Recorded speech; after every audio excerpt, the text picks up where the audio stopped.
Welcome, everyone. Welcome to Purple and Rose Tarot and Astrology. Tonight, we're going to be talking about the Virgo New Moon. I am going to read for the collective, and I will offer some free and paid mini readings at the end. Guys, please remember we are multi streaming, so we're on Facebook, YouTube, and Twitch tonight.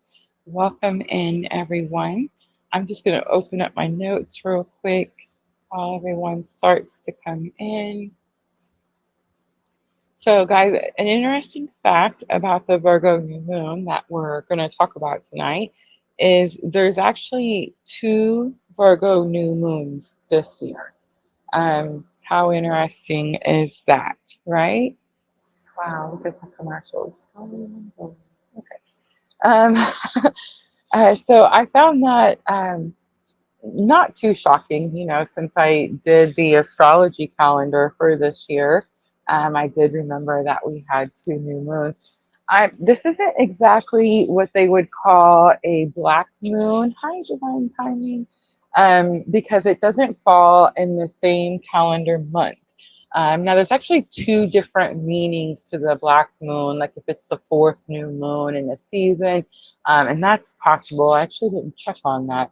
But I do know that it doesn't fall in the same calendar month. So we have the first Virgo new moon coming in on the 23rd of this month, August. And then I believe it's the 21st of September when we have the second Virgo new moon. So the second interesting part about these Virgo new moons is that the first Virgo new moon is going to be at 0 degrees.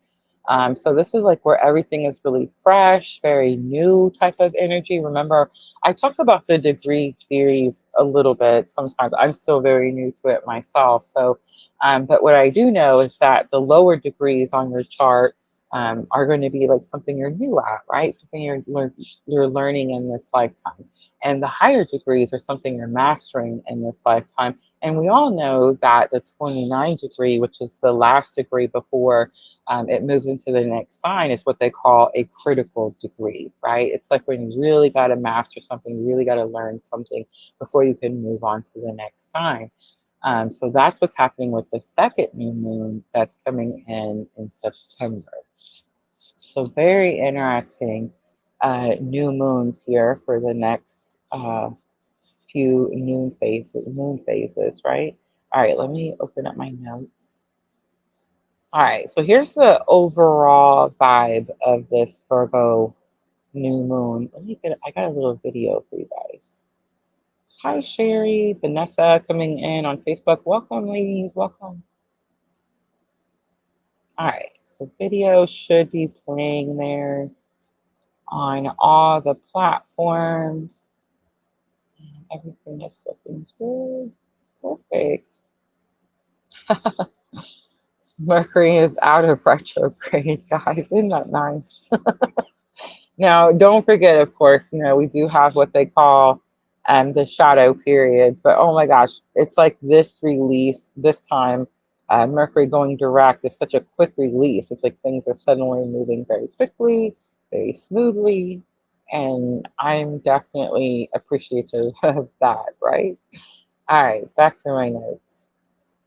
All right, so overall vibe of this Virgo new moon, the first, remember there's two Virgo new moons 2025, and we're talking about the first one right now, tonight, live, and it's for August 23rd, 2025.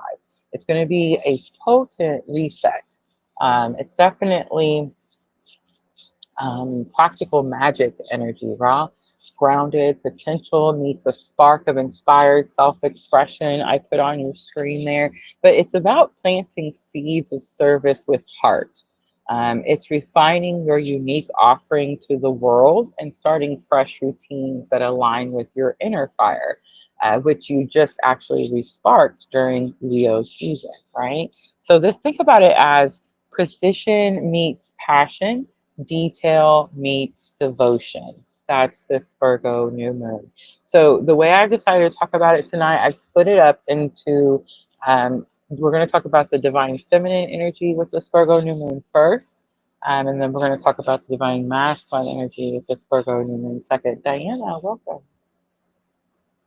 All right, so this is something new we've started doing with the lives at PLR, and I feel like it definitely helps us understand the astrology energy a little bit more. All right, so let's start with the Divine Feminine Collective. So the Divine Feminine Collective, this is receptive energy, intuitive energy, nurturing energy. So what the Divine Feminine is going to feel is a strong call to nurture through practical action.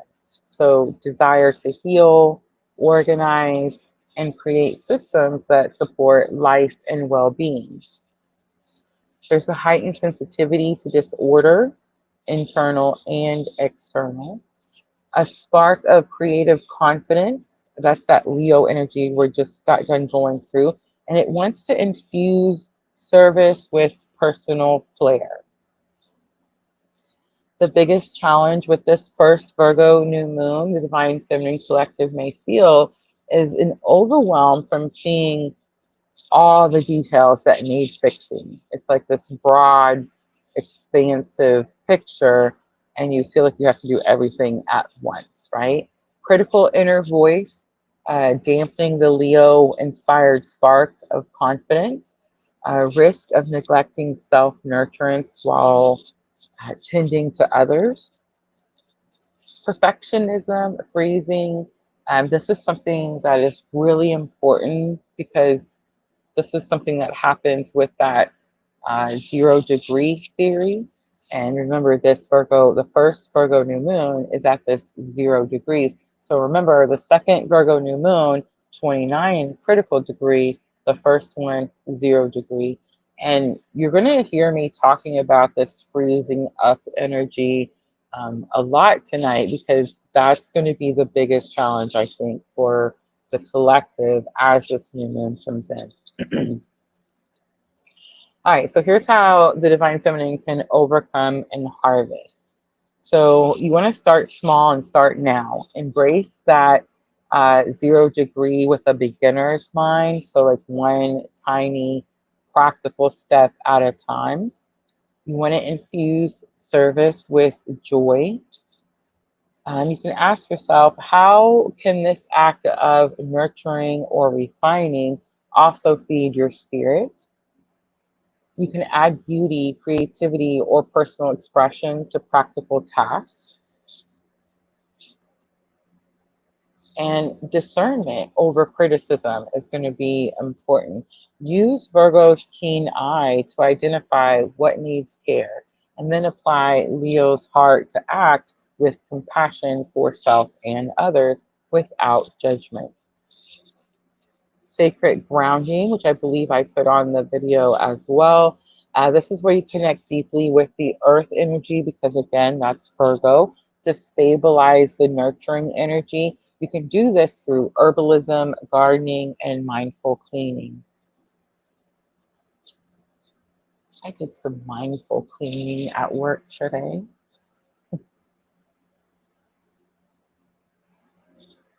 Okay, so that's going to be the Divine Feminine and how the collective Divine Feminine will feel Virgo New Moon.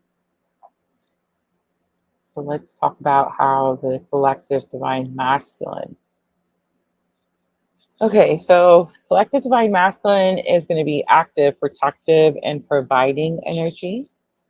And the Divine Masculine may feel driven to build, refine, and provide structure effectively. That's Virgo energy. And motivated by the desire to express competence and leave a tangible, well crafted mark. That's Leo energy. Energy focuses on initiating efficient systems, protecting resources, and demonstrating skill. That's going to be how the Divine Masculine feels this Virgo new moon energy. The biggest challenge for Divine Masculine is going to be the analysis paralysis. I also put that on the video. Again, that's going to be the 0 degree theory.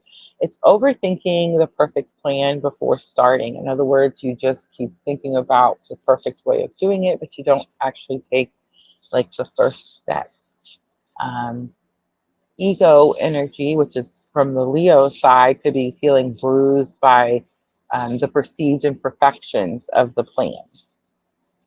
Frustration if the bigger vision, Leo energy, feels hindered by necessary small details, the Virgo energy. Burnout from trying to control every variable. That's going to be the biggest challenge for Divine Masculine with the first Virgo new moon. All right, let's talk about how the Divine Masculine can overcome, hi Dina, and best harvest this energy. So for the Divine Masculine, you want to initiate with heart, refine with mind. Let the Leo heart's desire inspire the first action step. That's that 0 degree theory again. And then apply Virgo's mind energy to refine as you go. And momentum will be key for Divine Masculine. You want to also embrace imperfect action. So value progress and learning through doing over flawless first attempts. You want to lead through service. That's Virgo energy. And inspiration, which is Leo energy. You can use competence to empower others. Also, I have physical channeling. You can use hands-on tasks such as building, fixing, crafting, physical training to ground your mental energy and embody the initiation of Virgo New Moon energy.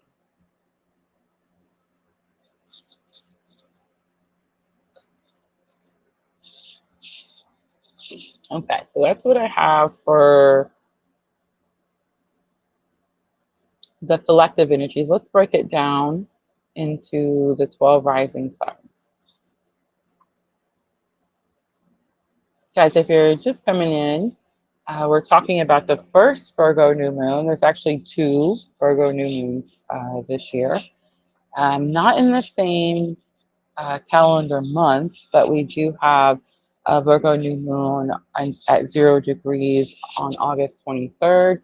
And then we have another Virgo new moon at 29 degrees on September 21st. So very significant moon phase that we're talking about tonight.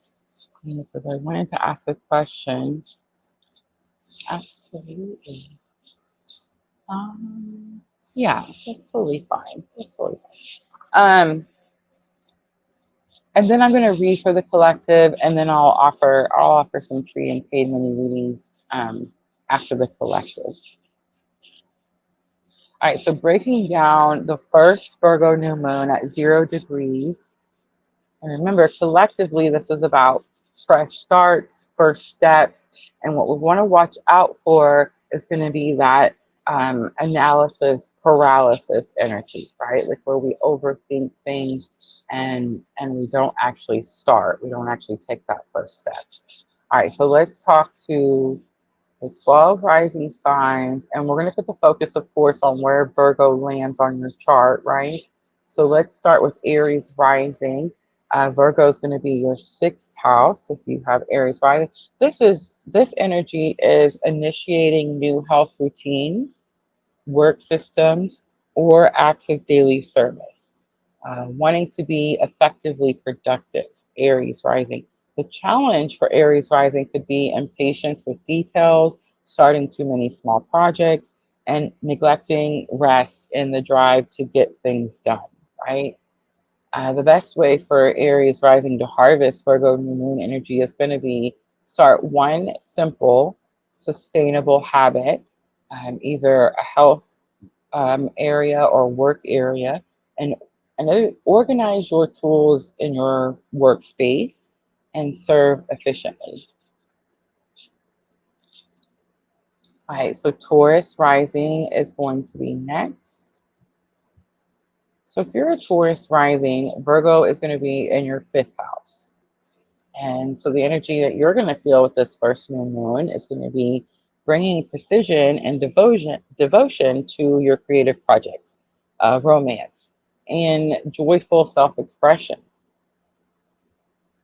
The challenge for Taurus rising is over editing creativity into, again, where you're stalling out. Critical of playful expression or romantic gestures. In other words, you're just too serious.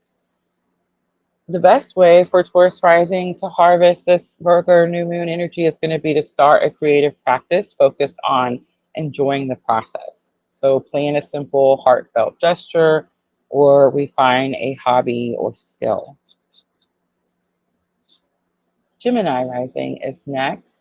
So, Gemini rising, this is going to affect your fourth house. The energy you feel at this moon is going to be about organizing your home and family life, healing routines, establishing emotional foundations, bringing order to your inner world. The challenge for Gemini rising is going to be mental overwhelm about domestic details, critical family thoughts, and neglecting emotional nurturing. The best way for Gemini rising to harvest Virgo new moon energy is going to be to tackle one small home organization project at a time. Create a comfortable daily ritual. Nurture your roots practically. If you're a Cancer rising like me, Virgo new moon is going to impact your third house. This is our house of communication. So the energy we're going to feel is clarifying communication, organizing thoughts, learning, practical local connections as well, and mindful information gathering. The challenge for Cancer rising is going to be the overanalysis paralysis as well, but this is going to be with your speech or writing. I feel like I'm stuttering over my words tonight, like right now. Also, critical self talk, mental clutter, blocking intuition.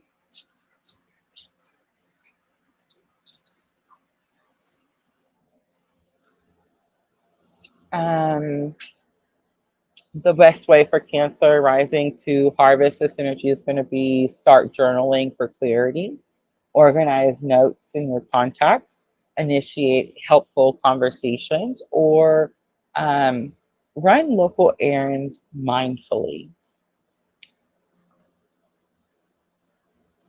I feel like that last one, that's a pretty big one for me. If you know, you know. I literally just, I'm going back and forth to work. That's it. All right, Leo rising is next.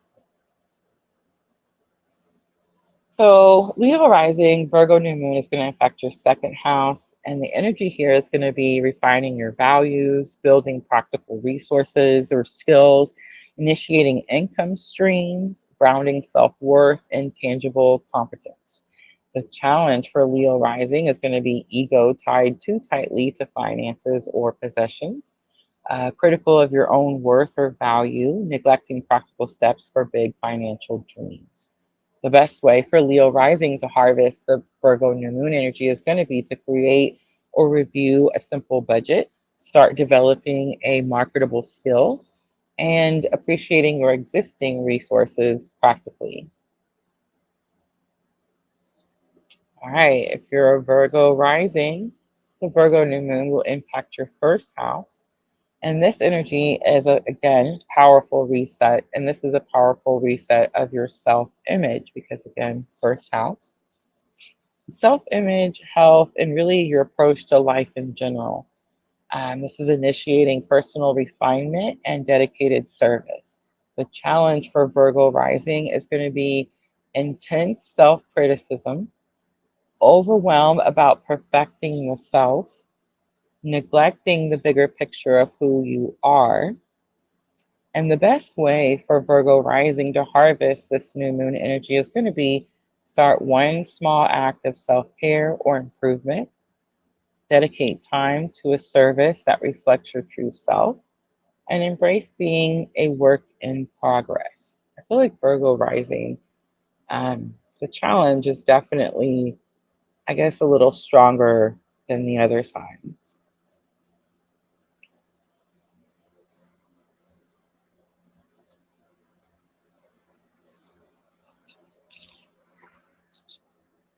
All right, Libra rising.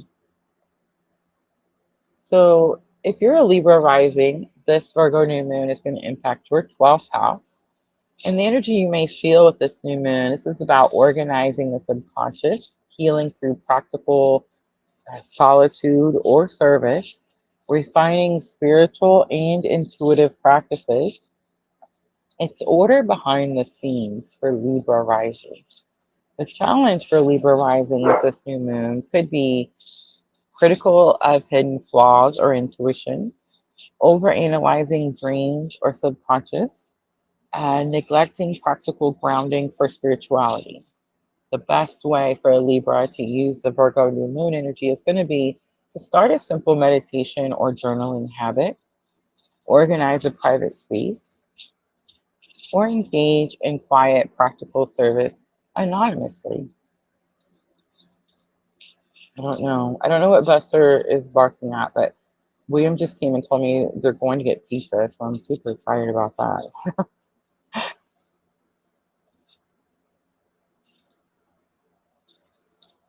All right.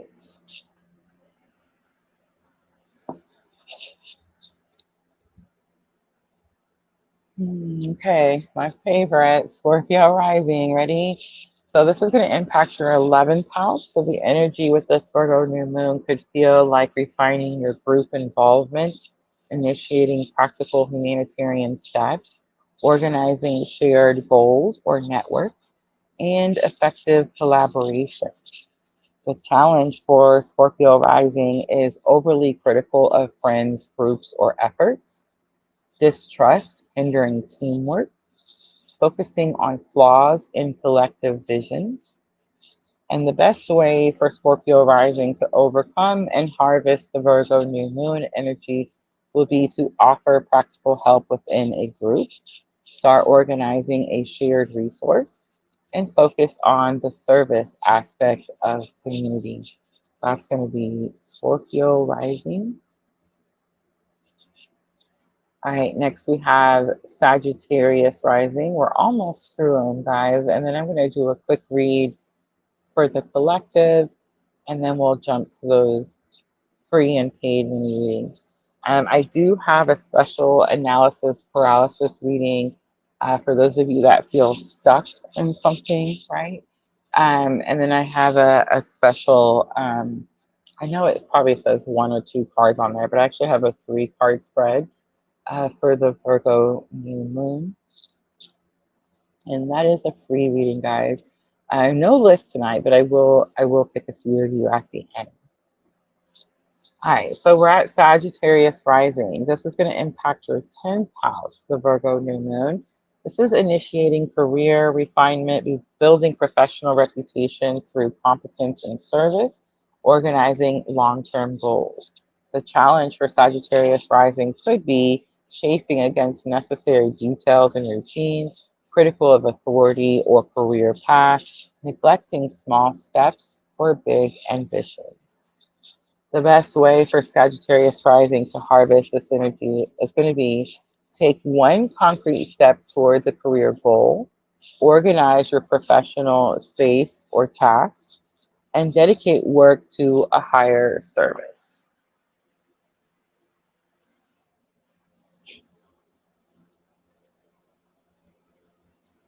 All right, next we have Capricorn rising. So, Capricorn rising, this is going to impact your 9th house. This is structuring beliefs, organizing, learning, travel plans, refining your philosophy, practical application of wisdom. You could feel overly critical of beliefs or teachers at this time, analysis blocking inspiration, neglecting the joy energy in your exploration or whatever it is that you're learning. The best way for Capricorn rising to harvest Virgo new moon energy is going to be to start a structured learning plan, organize travel documents or ideas, and apply a belief practically in apply a practical belief in your daily life. All right, Aquarius rising is next. So Virgo new moon is going to impact your 8th house. This is about refining shared resources, initiating practical steps with debts, taxes, and intimacy, organizing transformative processes. The challenge for Aquarius rising could be over analysis of taboos, shared power, critical of others, resources, or intimately.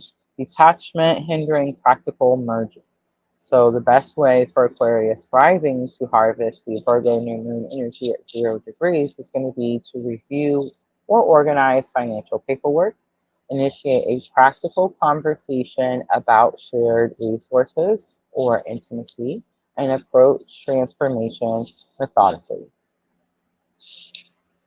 All right, last one I have is Pisces. Pisces rising. So I think he was fixing a bark. It's sensed. William was like, "You want me to open the door so it's cooler in here for you?" All right, Pisces rising is going to be okay. So Virgo is going to impact its seventh house for Pisces rising, Virgo new moon. And this is about refining partnerships, initiating practical cooperation or service within the relationships, and organizing commitments. The challenge for Pisces rising could be overly critical of partners or relationships, focusing on flaws, or neglecting own needs while serving others. The best way for Pisces to harvest the Virgo new moon energy is going to be to initiate a helpful, practical act for a partner, clarify a relationship need or agreement kindly, and focus on serving within the relationship dynamic.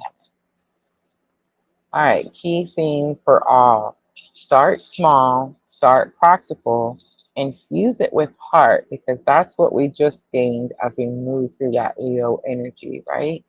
And embrace the raw potential of the 0 degree Virgo new moon to initiate refined action in your specific life area. So, whichever house it impacted for you.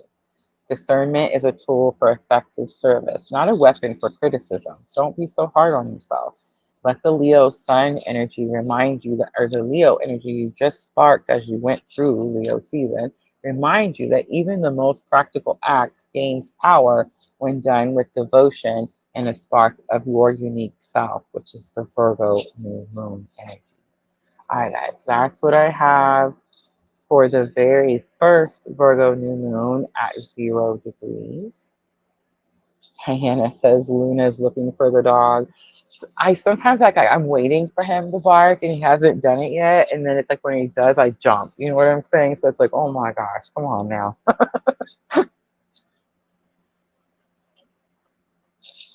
Okay. Let's get a collective energy so we can see. Yes, guys, please hit that thumbs up button for me. Tonight, I'm going to use the Power of Love activation for guidance, and very possible that I'm going to use them in our readings tonight. I haven't decided yet.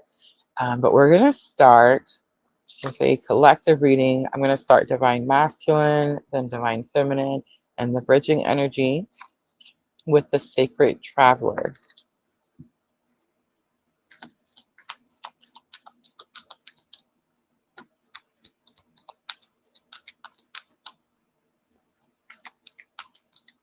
I feel like I'm interesting. I just got this weird message about new cards. So it's like I may be getting new cards. But I don't have a trip planned to my favorite store. So I'm not sure. I'm just getting a little psychic ESP there. I don't know what that was about. But I was gonna say the Sacred Traveler is like one of my all-time favorites. All right, choosing your path comes out. All is possible. That's going to be for Divine Masculine. Watching the clouds, lie back, rest, and relax. I feel like that's also supposed to be for Divine Masculine. So we're going to do the double thing, apparently. All right. It's giving me like, don't over stress, don't over worry. That's why we're getting both, because all is possible. The Divine Masculine understands that they're at some type of like new beginning or clean slate. I can make it whatever I want from here on out type of energy.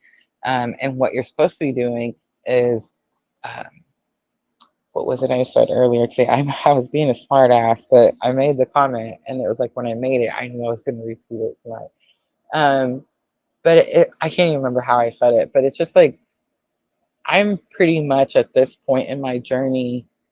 Um, like I can't make a plan. There's no plan. Like I'm just getting up at this point every single day, and I'm just focusing on my routines and my mental health and my emotions and my happiness, you know what I'm trying to say, for that day in that present moment. Like I can't think about tomorrow. I can't think about like next week. Um, I just can't. I don't know. I want to, like the Aries and energy in me, like the Mars Aries energy in me just wants to like drive forward. I want to be 3 months ahead. You know what I mean? And it's like spirit's making me be very, very present. And it does feel like we're at some type of clean slate. There's definitely some massive energy shifts happening. And it does feel like it's a, I don't know, it's almost like we can sense that things are going to get better. It's almost, I know this is going to sound a certain way, but just bear with me. But it's like, it can't get worse, right? Like it can't. I don't want to like jinx anything, but like it's so challenging right now. You know, I'm live streaming. It's August 12th, 2025. Um, so many of us don't even watch the news. Like it's so much for us that we can't even like keep up to date, you know what I'm trying to say, with what's going on, because there's just so much going on. And I just want you to know that that was their plan. Their plan was definitely from the very beginning to bombard us with so much chaos so that like we would just feel overwhelmed and we couldn't keep up. Do you guys remember hearing that, like when all this nonsense first started? So I mean, I feel like that's not abnormal, but we feel like we face the thing that we feared the most. And if we haven't, we're doing it right now. Like it's happening in our present moment, right? So now it's like you're at the bottom of the barrel type of thing. And it's like there's only one way up. I mean, there's only one way to go, and it's up, right? Like that's it. That's you know what I'm saying? Um, so that's kind of what I'm getting with the watching clouds, lie back, rest, and relax. I don't feel like spirit's saying like, hey, just sit there, don't do nothing. I'm going to do it all for you. That's never the case. Okay. It's always a co-creation situation with spirit. Um, but there's definitely this energy, like be present, be here now.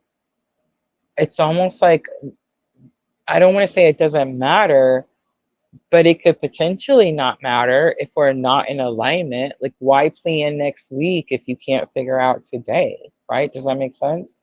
So that's kind of the energy that I'm getting for the masculine. And the new moon is really going to, it's almost like it's picking on the masculine energy. The Virgo new moon seems to, if you heard me talk about the different challenges that the divine feminine and divine masculine are going to face, it almost feels like the Virgo new moon is kind of picking on the divine masculine.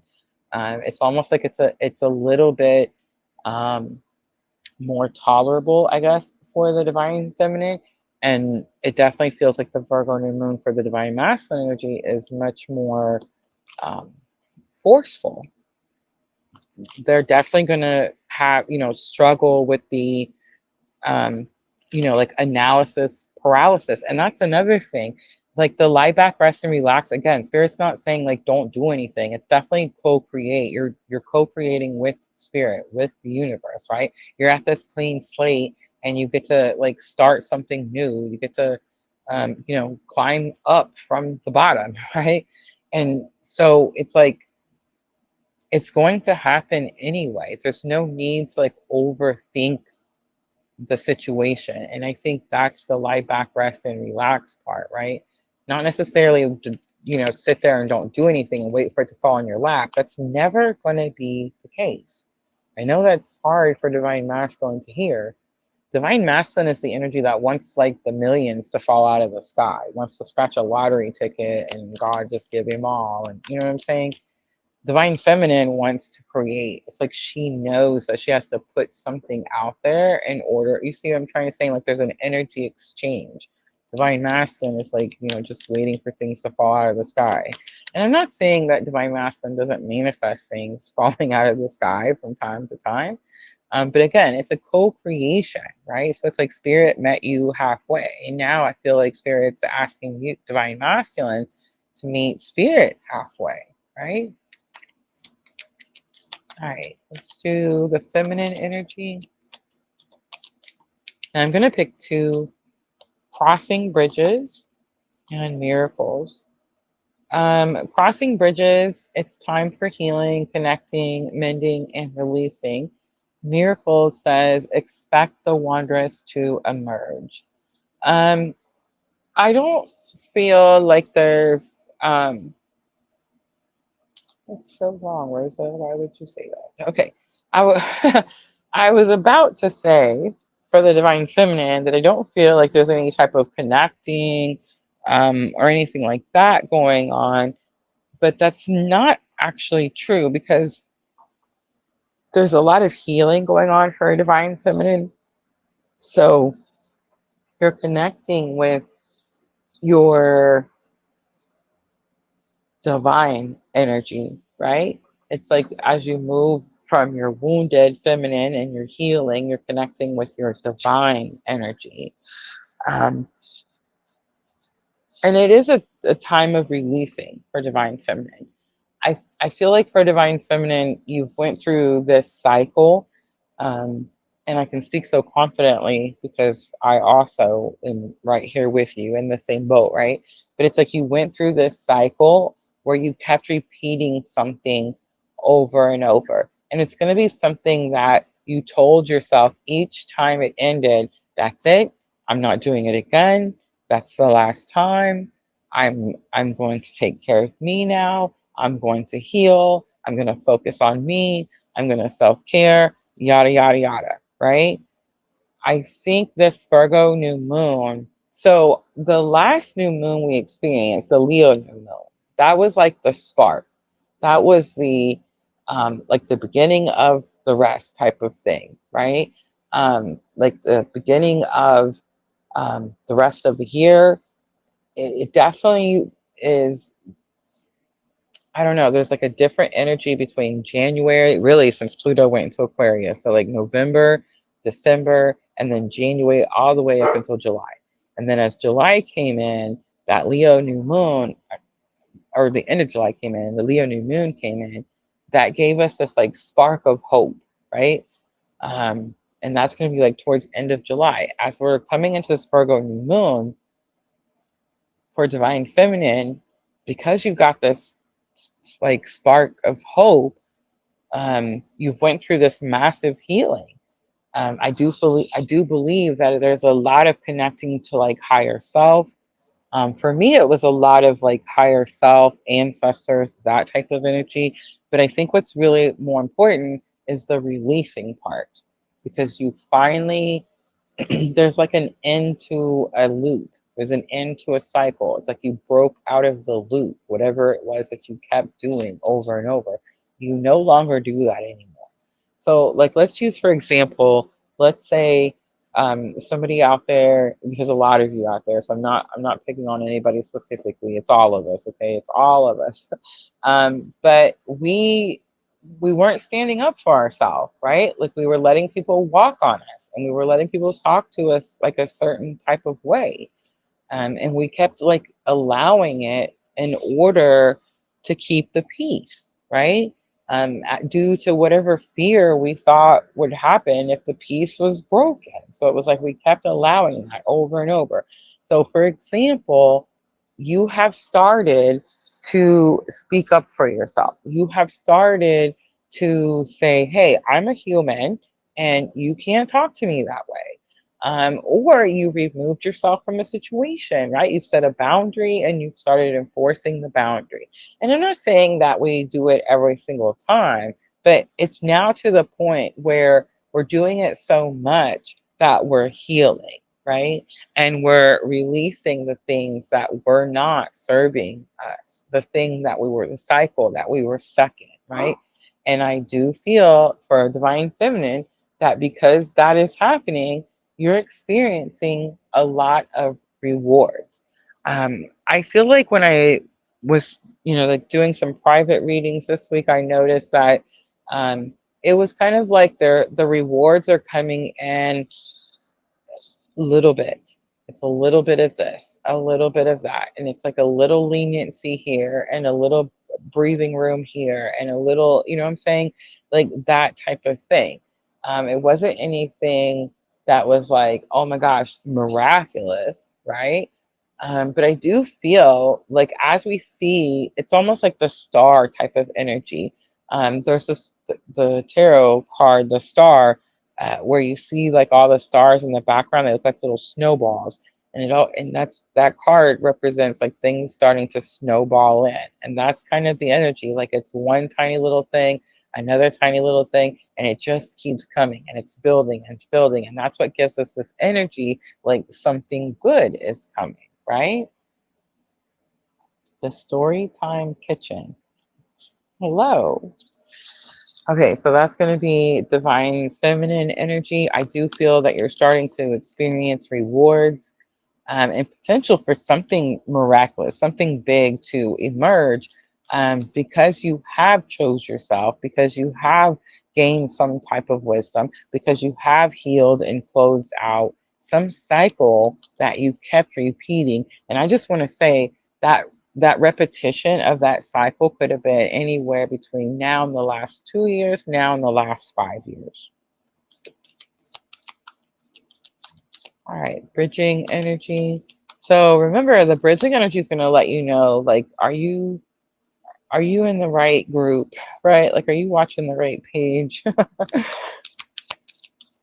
Masculine energy, feminine energy, bridging energy is the current spiritual lesson. So remember, regardless of how you see your feminine and masculine energies, the current bridging energy, the current spiritual lesson is what you're learning right now. So if you're not learning this lesson right now, then are you on this journey? Are you having a spiritual awakening, but maybe it's a different kind of spiritual awakening, right?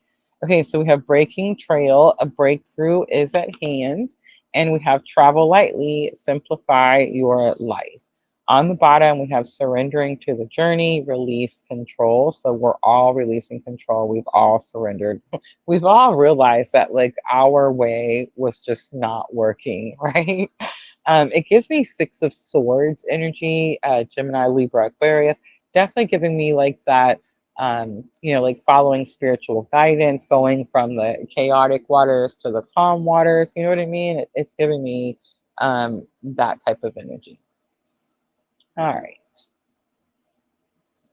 So, bridging energy right now, the current spiritual lesson, a couple of things come in with the breakthrough is at hand. He's doing a lot of hard work in order for this breakthrough to come in. Again, it didn't just fall out of the sky, right?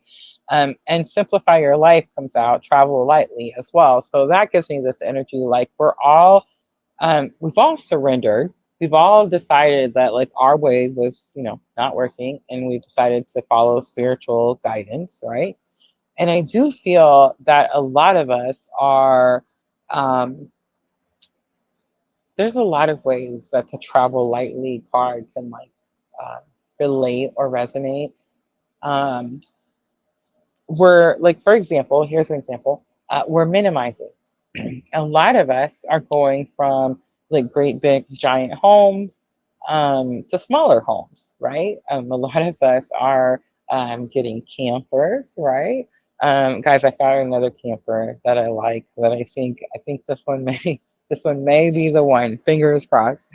But yeah, so that could be a thing as well. It's like we're learning a way to make this journey easier, is to release the baggage. It's like we're releasing the baggage a lot easier, right? I think that's what's helping us like break out of the cycle as well, right? So we're ready to let it go. All right, so I picked the Gilded Tarot. So let's clarify a little bit.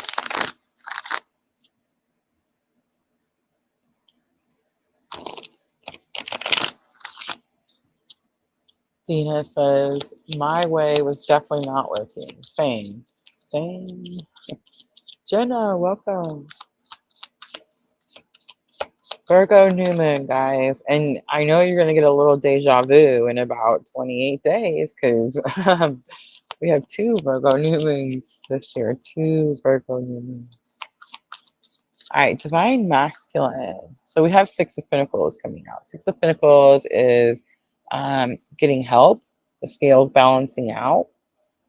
So remember, it was all is possible, but Divine Masculine was like overthinking, maybe experiencing the analysis paralysis. Like, I've got all these ideas, but I keep trying to fine tune these ideas. So, I can't actually, I'm not taking a step. I'm not actually making a move. The Six of Pentacles says, and it's Taurus, Virgo, Capricorn, says that this could be spirit, like spirit's coming to help. So it's this energy like, don't over worry, don't over stress. The scales will be balanced, right? All right, let's look at the feminine energy.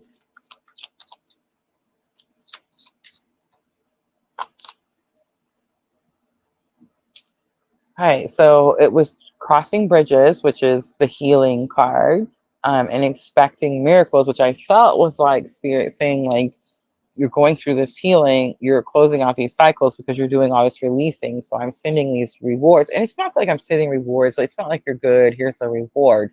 But what happens is when you heal, when you release, you come into soul's alignment, right? And when you come into your soul's alignment, you don't experience all those blockages to the things that you want out of life, right? The goals and stuff that you're going towards.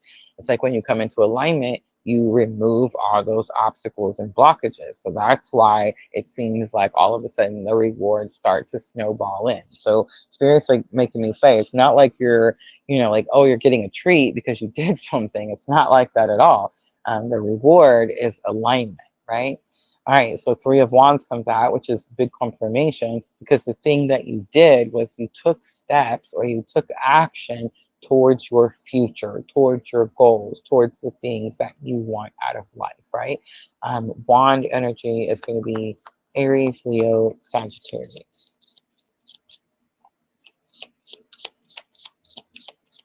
All right, let's look at the bridging energy. Bridging energy says you've put a lot of hard work into something. You finally can start to see the light at the end of the tunnel. You've released the baggage. I think releasing the baggage is the current spiritual lesson. It wasn't easy, though, right? It wasn't easy. Look at this. I almost said magnificent, which it is. I mean, really.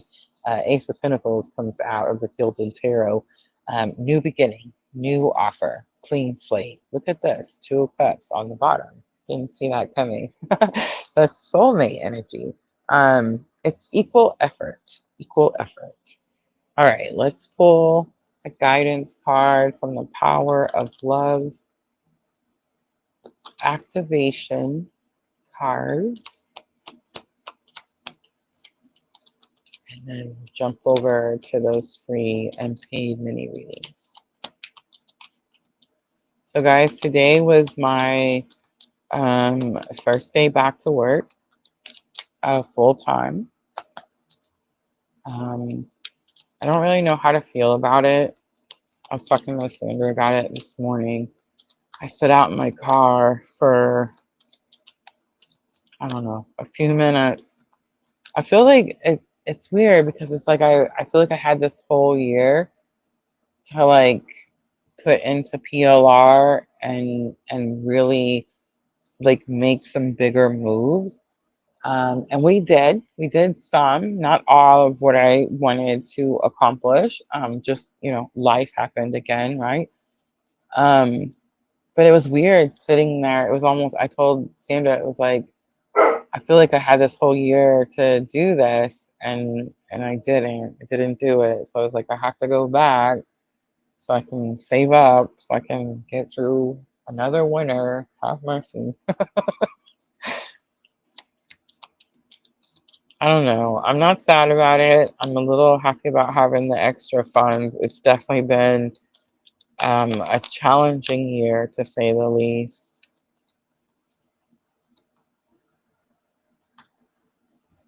Willingness and commitment come out.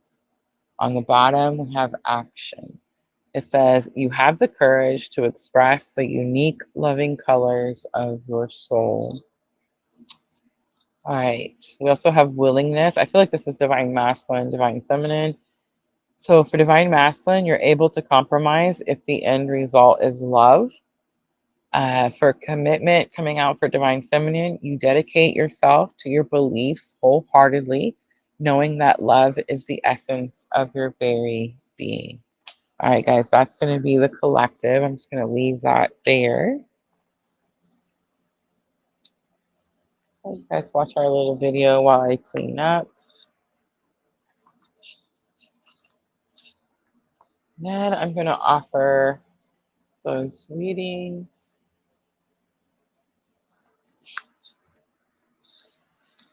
But first, I'm going to put this mic down and I'm just going to run in here real quick to see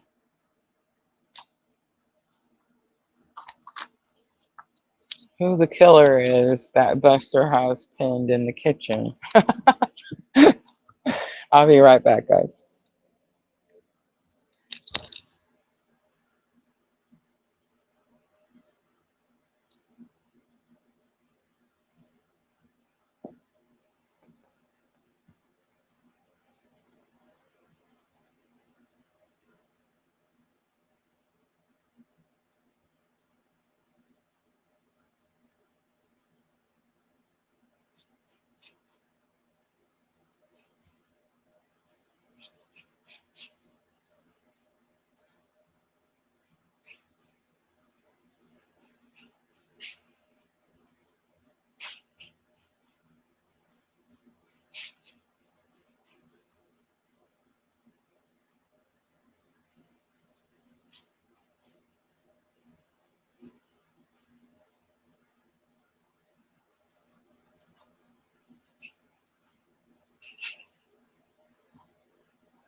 All right, guys, I'm back. So sorry. So sorry.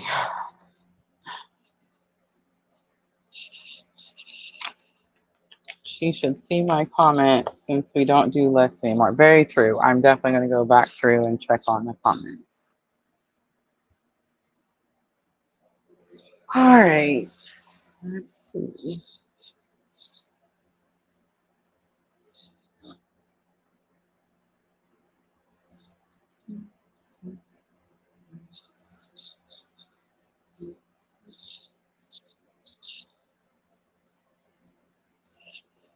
Okay, so I do see energy exchange for divine timing. So we're going to start there first.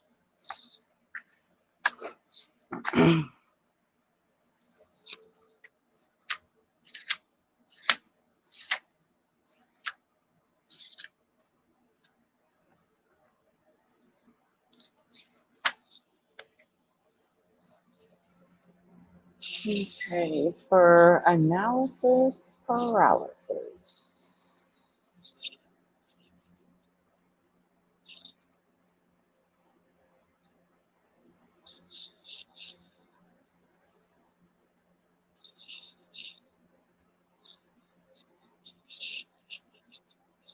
All right, divine timing. Say hi to me in the comments. Yeah, it says that's the silver lining and blessings for extra resources. So true. It's so true. Yes. Yeah.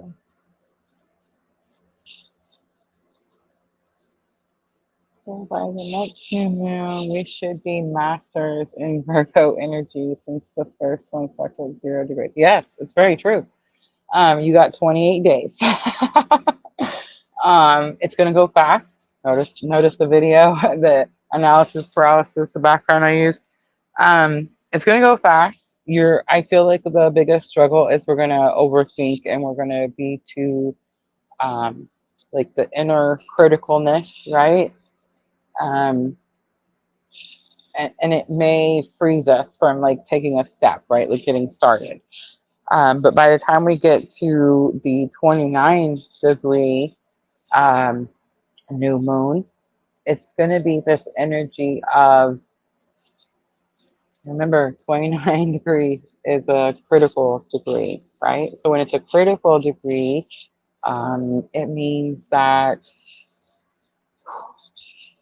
I don't know like what's a nice way of saying it is, but it's like it means that like that's it. You have to have your shit together at that point, right? Like that's you know what I mean? Like this is the line in the sand type of thing, and it's like the final um, I don't know, the final test, final push. You can't go. You know what I'm saying? Like you can't go into the next sign. You know what I mean? You don't master that energy. So just, I feel like the best advice I could give all of us this month is just be super easy on yourself, super easy. Because the moment you start being hard on yourself, you're gonna start to like be finicky and pinpoint something, and then that's it. You've lost. You know what I'm saying? Like just super kind to yourself.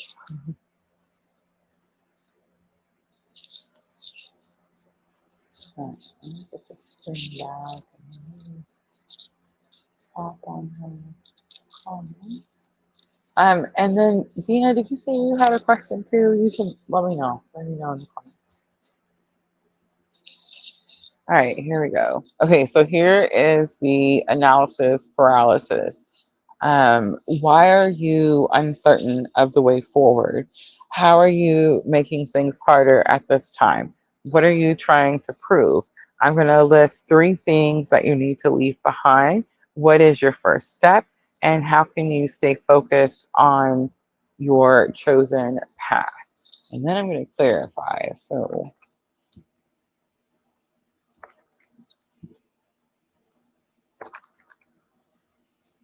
and apparently we're going to use the Sacred Traveler.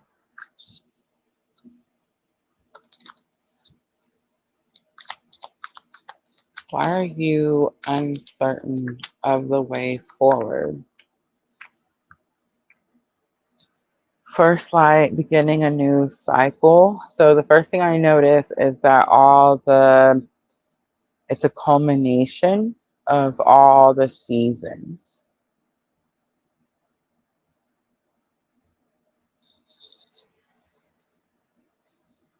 Well, Spirit's helping me because I heard you've never been here before.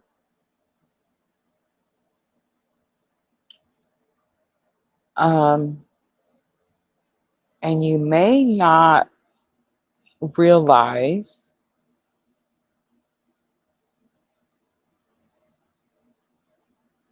your fruits. You've gathered fruits in all of the seasons. I don't know if you can see, there's going to be something you gained in all of the seasons of the past year.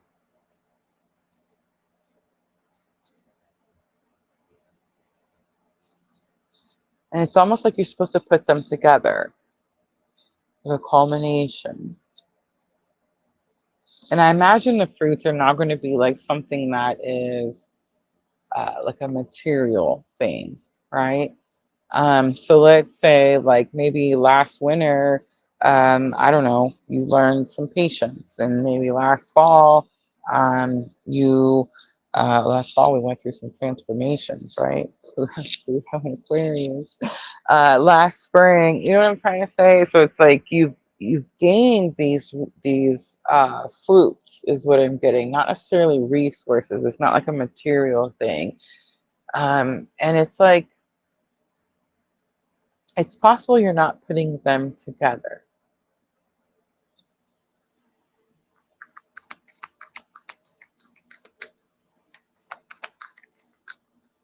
How are you making things harder? In the flow, everything is smooth sailing. So when that card comes out, Spirit's telling us that everything is happening the way it's supposed to be happening. But a lot of times when we feel like, oh, it's not happening, like it's not what I wanted to happen, or the way that I wanted it to happen, then it's like we try to like manipulate, or maneuver, or what's another word, like supervise, right? All right, what are you trying to prove? After this, I'm going to stop and clarify a little bit. Breaking trail, a breakthrough is at hand. That came out for the collective and the bridging energy. But this energy of like that you can do something, or that if you keep working hard at something, that you're going to receive something.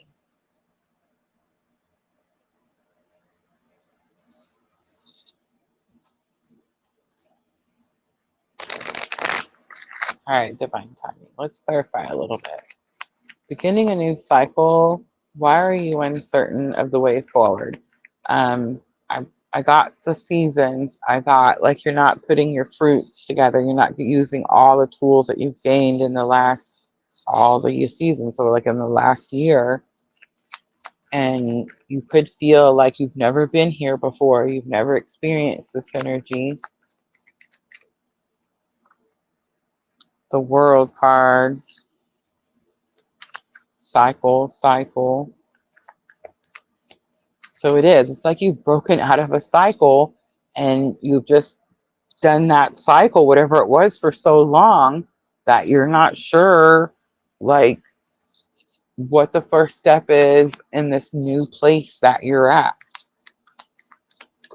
All right, how you could be making things harder. We have the moon, so your emotions, and that's that energy of trying to control, right? Because if your emotions are not, like, if you're in a higher vibration, like if you're in unconditional love and enlightenment, those high vibration energies, then you're not trying to like control and manipulate anything, right?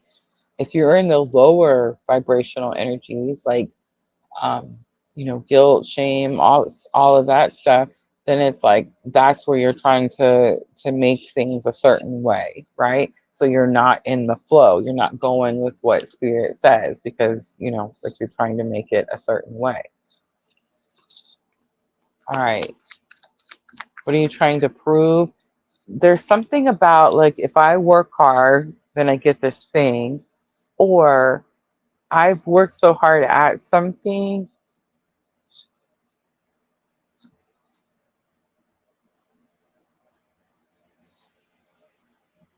It's almost like there's an expectation of what's on the other side, and what I'm not sure of here, I'm getting in trouble, can't look at the comments.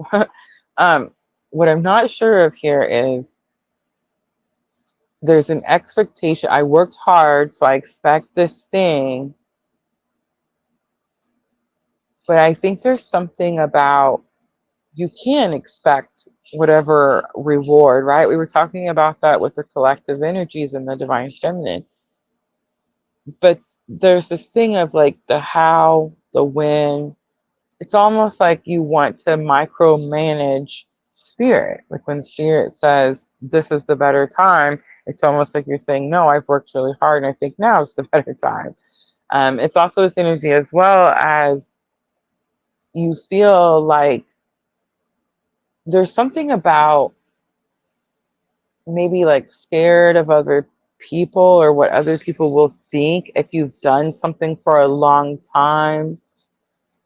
Um, and like the reward isn't like what you thought it was going to be or what your expectation was. I feel like I was just talking about this before we started when I was like, I had to go back to work.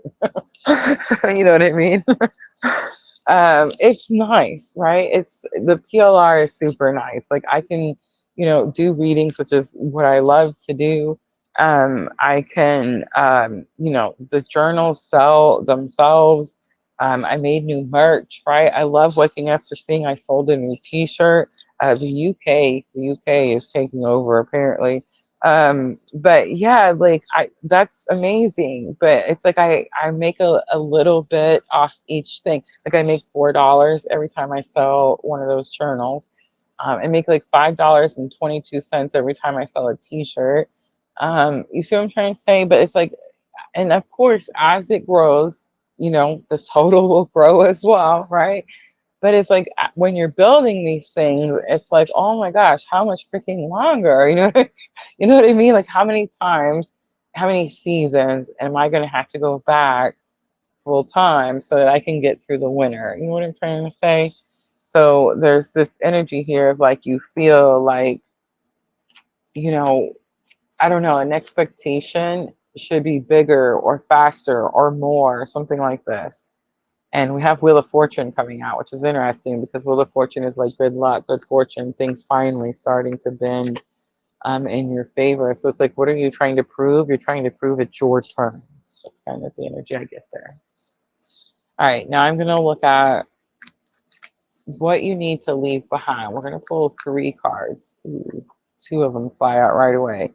Wise leader, you're a beacon for others.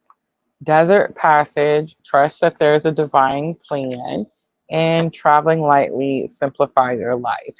Um, I don't know who told you that you had to be like at the end of your journey before you could show others or teach others. Um, I I'm okay, so the 3 cards are supposed to be 3 different things, divine timing, but this is one straight, very direct message. Um, I don't know. There's something up here about people around you. So this could be like paying attention to what other people think or something like that. But down here in the things that you need to release, the spirit is showing me very clearly where it's like this belief or this new like lack of confidence. It's almost like, divine timing in, I don't know, 2017, let's say, was like gung-ho for spiritual awakening. And it's like, oh my gosh, I'm going to show people the way, right? I'm going to shine my light. I'm going to tell my testimony. I'm going to help people out of this shithole, right?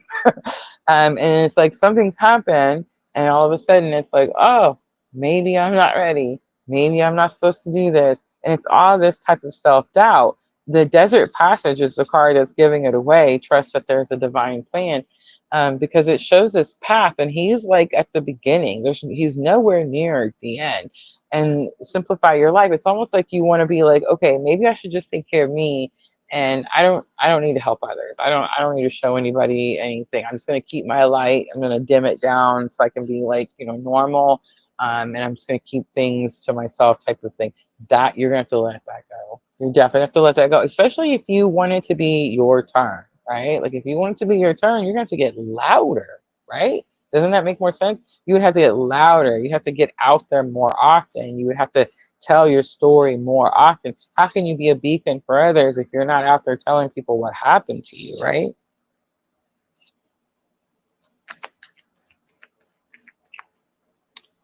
Simplify your life. I feel like you've already done. So that's how I know it's not spirit saying, oh, you need to do this, this, and this. You've done this. You've let so much stuff go. And not only have you let so much stuff go, but you've recently, like maybe before when you would let stuff go, you would go back to it or you would allow it back. Um, or you would let it go knowing that like it wasn't really the end, type of thing. Like you recently let stuff go in a way that's like, I'm not going to do that anymore. All right, you're a beacon for others, Queen of Wands, confidence. So that gives me confirmation that there's something about a lack of confidence. King of Cups. Ooh, interesting. Is that the Who? Surely not. Surely not. King of Cups is divine masculine, my clue card for divine masculine. But trust that there's a divine plan. It could be about controlling your emotions as well, because we saw that moon card up there and we talked about it with the in the flow. And travel, it's like I almost want to blame Divine Masculine. Like, did he say something? Like, is that what happened? All right, traveling lightly. We have the sun coming out. A lot of major arcana. You see that? 1, 2, 3, 4 out of 6. The sun is this energy of, it's Leo energy, which we just went through. So that tells me a couple of things. That tells me that um, you probably struggled. Okay, so the collective, the whole world says they went through Leo season and they were able to give themselves, like, respark their flame, refuel their flame. But collectively, us people on this specific type of spiritual awakening journey, I do feel that because we've um, had to transmute so much heavy energy in the last several weeks as we went through Leo season, right? Um, I feel like that's a heavier um, energy for us, and I feel like I said that. I was talking. Is Caesar here tonight? No, Caesar tonight. She's on my mind because I was talking to her about that too. Like, where it's, it's just this energy that's like collectively, this heaviness that's collectively happening. So you could have recently, I don't know, decided to let something go. Maybe let something go with your divine masculine. Um, in order to release that heaviness. And the heaviness for you could have been emotion, right? I feel like for some of us it's mental and some of us it's emotion. All right, so now I'm going to look at what is your first step? What is your first step? How do you get out of analysis paralysis? Dropped all of them. All right, 2 cards come out. Stepping into power, you are strong beyond measure. So in other words, you persevere, you push through. Discovering truth, you stand in the light of truth. There's a story with this card, the discovering truth. So the stepping into power is definitely about perseverance. It just says your strong spirit gave you. What's the saying? How's that? There's like a God. God won't give you more than you can handle. That type of message there. But with the Discovering Truth card, there's something pretty significant about it because there's a little story about it. When I first got this card, this oracle set, I noticed that there was 2 young men on this card and an older gentleman. And I noticed that the one young man was talking to the older gentleman, and the older gentleman was kind of pointing towards the town and showing him, like, you go down this path and you go that way. And this gentleman not only was not involved in this conversation. I mean, he's very close to them, but he's not involved in this conversation. He's not only just standing behind them, but he's actually already started to take movement in the opposite direction. So there's this energy with this card, like, you stand in the light of truth. Someone is being lied to, or someone is being deceived in some way, like, oh, look over here, shiny object type of thing, right? And it's like, you are not going to be distracted. You already know the truth. You're already going in the way that spirit is sending you, right? Let's clarify before we move on.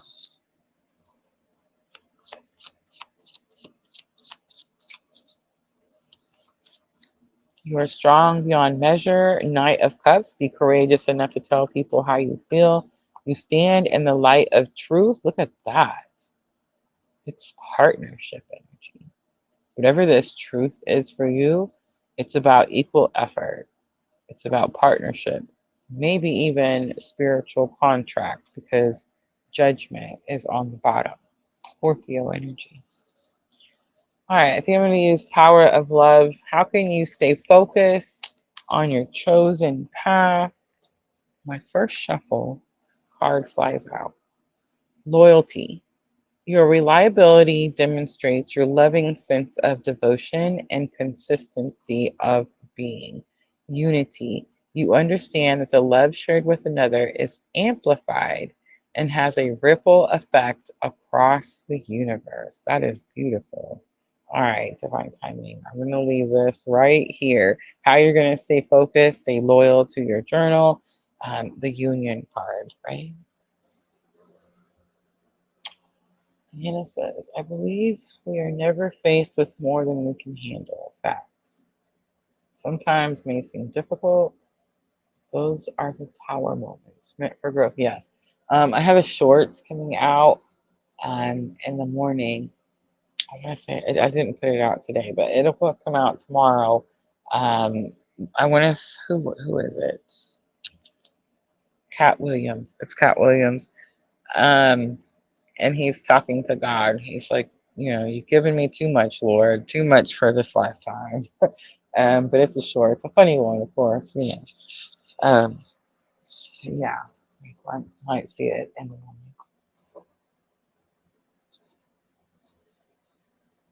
So I struggle with confidence in what I do.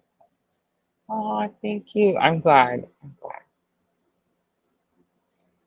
I think we're all struggling with our confidence right now. I feel like it's because we're being pushed. You know what I mean? Like we're being pushed so hard.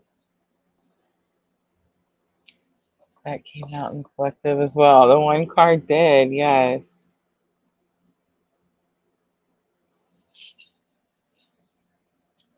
Dina, if a lot of comments come in, you may need to copy and paste. Yes, absolutely.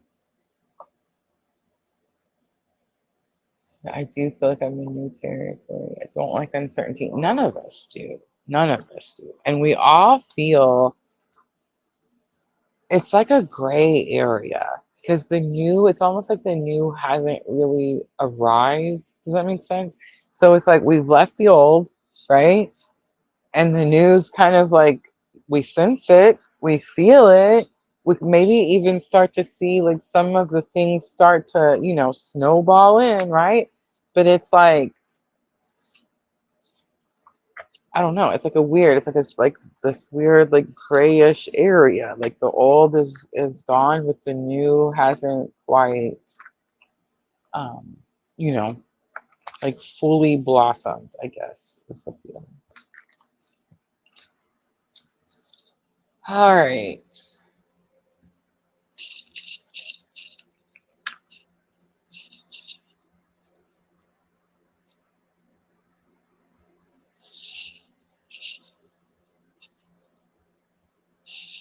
That was the analysis paralysis. When you guys feel it, if you feel it, not everyone will. Some of us are um, so far into our awakening, into our surrendering.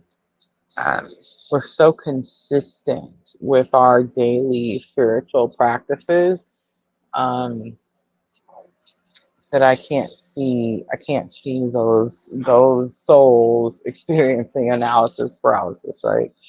I think it's the ones that are like still the ones that can, you're not necessarily in the gray area because you're still holding on to something, that you've been repeatedly asked to let go of, right?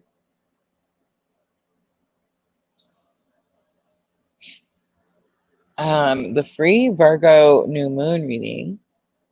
Oh, that's why it was on the wrong page. What mercy, Rosa. Um, I gotta go back and find it.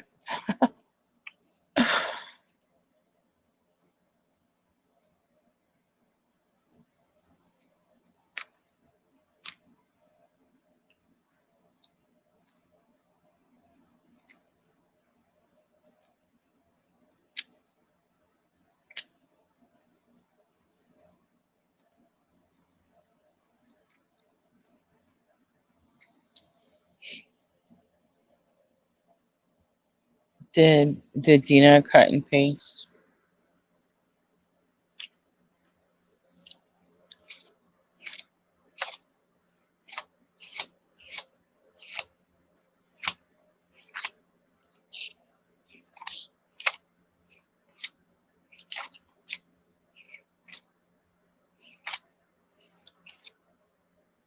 The Virgo New Moon reading that I'm offering tonight um, came from my little recipe book. Remember when I used to put all our tarot spreads in the little recipe book? I finally filled it up, and I did have to start a new one.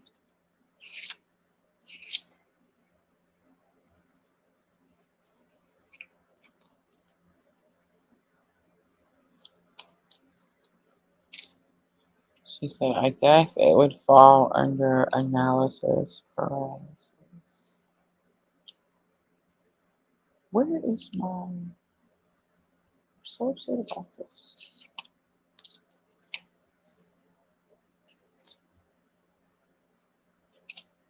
So confused.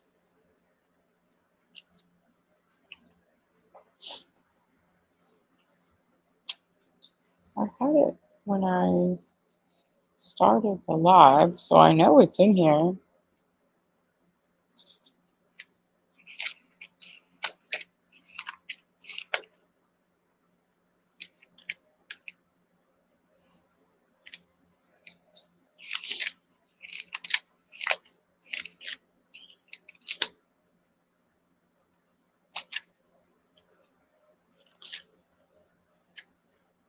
And I can't say that I remember.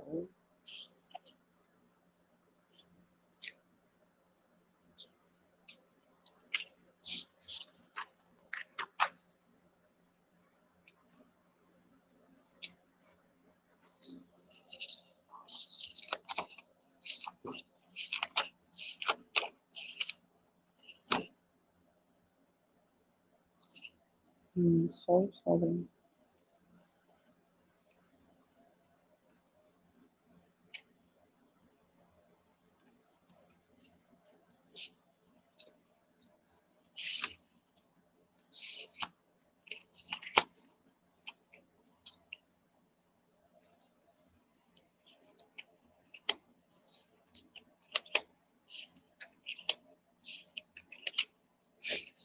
I'm sorry. I'm totally looking for a spread. I really wanted to use it. I feel like Spirit's not letting me, and I'm being stubborn. I'm like, I will find it. And he's like, no, you won't. And then I look up, and Sherry's like, I'd like Virgo New Moon, please. Oh, I totally found it. Okay, I'll stop. I'll stop being this. All right, so let's see what Dina was saying. I guess it would fall under analysis process. Want to know if I should block a person always on my mind. I feel their energy, see their image in shadows, meditations, visions, and now in my dreams. Feel like a fool though, and if they are not meant to be on my journey, then so be it. I'm already dealing with a very toxic person in my current divorce. I do a lot of self-care in the gym a lot for cardio and strength training, meditate, daily walks, but the energy that person has is very overwhelming. Okay, so here's what I know. I mean, I can give you an analysis paralysis if you would like. I think I would ask if you would hang out with me till after I do a few Virgo new moons, just because it's lengthy.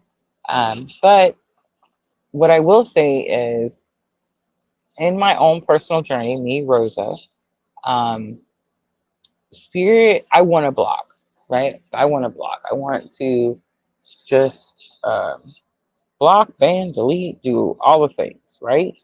Um, it's kind of like, remember when I was staying at Sisters and Sisters Peaceful House where I didn't have any problems and there was nobody in my face and, life was good, right? Um, it's kind of like when I was there and I was like, I feel like I can't stay here. I feel like I have to like be able to learn the lessons that I'm learning while I'm up here healing, and then I have to be able to like implement them into like my everyday life around like my family and my work and that type of thing, right? I mean, I'd love to just stay there forever, right? Um, it's kind of the same as with the blocking. So when I was going through um, the breakup with the last relationship I was in, right? Um, Immediately everybody was like, "You should just block him. You need to just block him, and you need to, um, just get away." And I did. At first, I didn't, and then I did, and then it was a whole cycle of back and forth toxicity, right? Um, but what I learned from the blocking is one, if someone wants to contact you after you've blocked them, they will. Two, if the universe is not done with you and that person and whatever it is, all the amount of blocking you do won't matter. Like all the things will get thrown back at you one way or another, right? Like you see their name or you'll see things that remind you of them, or it's all these types of things, right? Um, so it's like the idea is that as we go through our spiritual awakening, we build our faith and our inner strength, right? To the point that we can integrate, we can come out into the world and deal with people, and they don't take our peace. They don't affect our energy. We stay in the higher vibrational energy, right? Like the unconditional love and the enlightenment, right? And we don't allow them to pull us down to their lower vibrational energy. Does that make sense? So you're asking, should I block? Now, I'm going to say, like, if the person is like, I mean, let's not be silly, right? Like, if the person is like threatening your life and that type of thing, yeah, run, block, call the popo, all the things, right? But if you're just asking, like, why do I feel so strongly about this person? Why do I feel this connection with this person? Why am I thinking about this person? And you're like, oh, if I block them, then they're just going to be gone and I'll never have to deal with them again. I promise you it's not gonna work that way, right? So the the true answer would be to heal whatever it is that that person is mirroring to you that's causing the trigger to begin with, right? So when that person, and I'm not saying like just because you don't block them doesn't you're not going after them either, you know what I'm saying? But if that person does return or come into your energetic environment, you're not thrown off. You're still in your higher vibrational energy. Did you have sexual feelings about your person you didn't want or ask for? That only happened with twin flame. That only happens um, with counterpart energy, like the person who awakens. Um, I mean, I guess I look. When you break up with somebody, I mean, I mean, I guess I still had some of those feelings for a while, like it lingers, right? But there's only one person in my, entire being that I had those feelings that you're talking about and didn't want to have them. Um, it was just counterpart, and still happens like all the time. It's That's a show for another day, right? Vanessa says, I wish it did look like that. I know, right? All right, Sherry, tell me that you're still here and that you waited for me so very patiently. I see where you said you wanted Virgo New Moon. Here's Virgo New Moon. Ready? The essential detail that you're missing, how to align with your more productive self, and then I'm going to pull a guidance card. Virgo New Moon. That's the reading I'm offering. Guys. So I feel like I have such a weird spiritual journey because I have never met this person. I've heard people say that before. I've I've heard people say that.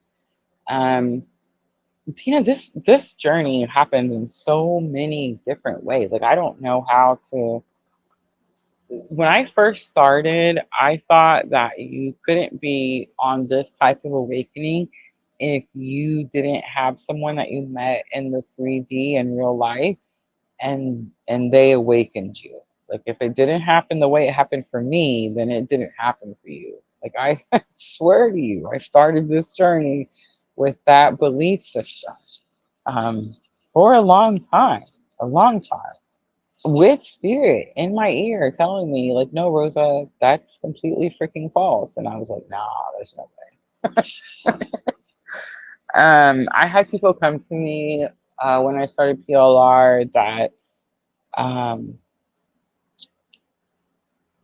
their person had passed. Like the person who awakened them, the person that they saw their name everywhere, or they felt their essence everywhere, or they dreamed about them all the time. Like that person passed, and they weren't in this physical realm anymore, right? Then over time, I started to notice that there are even people out there that are having this spiritual awakening, and it is only internal. There is no other person. All the things that I am talking about that happen with divine masculine and divine feminine are happening to them internally. There's no outside person. And the way, and it, here's the thing, we're all supposed to be healing in that way. That's how we heal, is we balance our inner masculine and feminine energies, right? So we're all supposed to be doing it like that. But for them, for the people that there's no other person, I hear them say things to me like they feel like they're talking to someone that's like part of them, but not a part of them. Like it's a part of them, but it's in a different plane, or like a different, in the 5D instead of the 3D, right? And so the way Spirit explained it to me was, some people, the counterpart energy didn't manifest in this timeline. Like it stayed there, right? And then the other counterpart energy, the feminine or the masculine, whatever, came to this lifetime. It's manifested in this lifetime. I've also, I can't remember what the book was called. I should make a list of books I've read. Um, there was this one book, though, that was talking about the different theories um, with twin flame. And I've also seen where there's this theory, and I don't know how much I believe it. I'm just telling you like the different ways that this journey is played out, right? But there's this one theory that the divine masculine is the one that is incarnated each lifetime. And then it's like the divine masculine's goal to balance their inner masculine and feminine. And when they can't, like when they struggle or they get stuck in their journey, they manifest the divine feminine in order to be able to like finish or push through, or like accomplish their lifetime or whatever. That's just another way. So I'm just saying, like there's so many different ways. And then she says, wow, well, that's a cruel joke. um I understand what you're saying. I do, Diana, absolutely. I even have those cards. um I do. I don't want to. It's not a cruel joke. It could feel like a cruel joke. Um, I feel like Spirit standing next to me with like the hand, and it's like say something silly. um, it's not a cruel joke, but it does feel that way.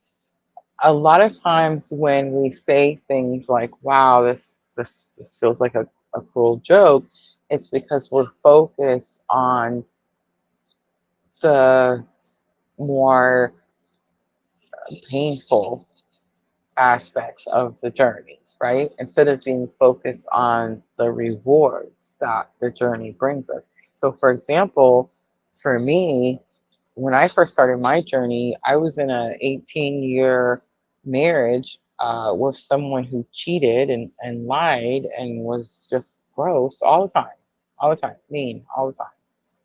Um, he's off healing now up in the mountains, which I find quite ironic. Um, um, and I don't know. I feel like I just let people kind of walk on me a lot, right? Um, and now I'm like a whole different person. Like now I don't just stand up for myself. I don't just set boundaries because I set boundaries before. I would just let people walk on my boundaries. Now I enforce my boundaries, right? Like that's the difference. Um, I also have God. Like before, I was just out here wandering this earth by myself. That's not true. God was with me. I just didn't notice him. You know what I mean? So I have God now. I have intuition. I have guidance. I can ask a simple question and I get a simple answer every time, as long as I sit quietly and listen, right? Um, I've learned to meditate. I've learned to calm the obsessive thinking in my mind. I've learned to heal my body. Oh my God, I feel like that's probably the best one, right? I don't suffer from anxiety. I do, however, are you ready for this? I think I had a panic attack the other day. I know. I'm like, what? But I do. I think I had a panic attack the other day. Like I haven't experienced anxiety in so long. And a panic attack to me, like back in the day, was like where anxiety built up and built up and built up and built up till it just imploded, right? This thing came out of freaking nowhere. Nowhere. Um, I'll share a little bit. My middle son got married. I love him so much. I love her so much. They look so happy together. I feel like they're going to do great things in life. But my middle son's idea of like a wedding and my idea of like a wedding are two completely different um, things. Right? So I was just like, I guess, I don't know, just thrown. It happened so quick. I feel like he told me like quickly, you know what I mean? Um, I mean, I feel like I don't know. My older son, when he got married, it was like months and months of planning, and it's like we knew it was coming. We knew we were gonna have to travel and go there, and all this stuff. And I don't know. With my middle son, he was like, "Yeah, no, we're just doing this thing." I was like, "What?" And while we were standing there, and the judge, it just happened this past week. But the judge, I say this past, listen to me, I say this past week, y'all, it was yesterday. Um, I know, right? But while the judge was talking and like doing, saying the little, the ritual, um, I feel like I had a full blown panic attack, like for real. I started crying, like all the things. I mean, you cry anyway because you're emotional, right? But it was different. It was definitely it felt like a panic attack. I don't know.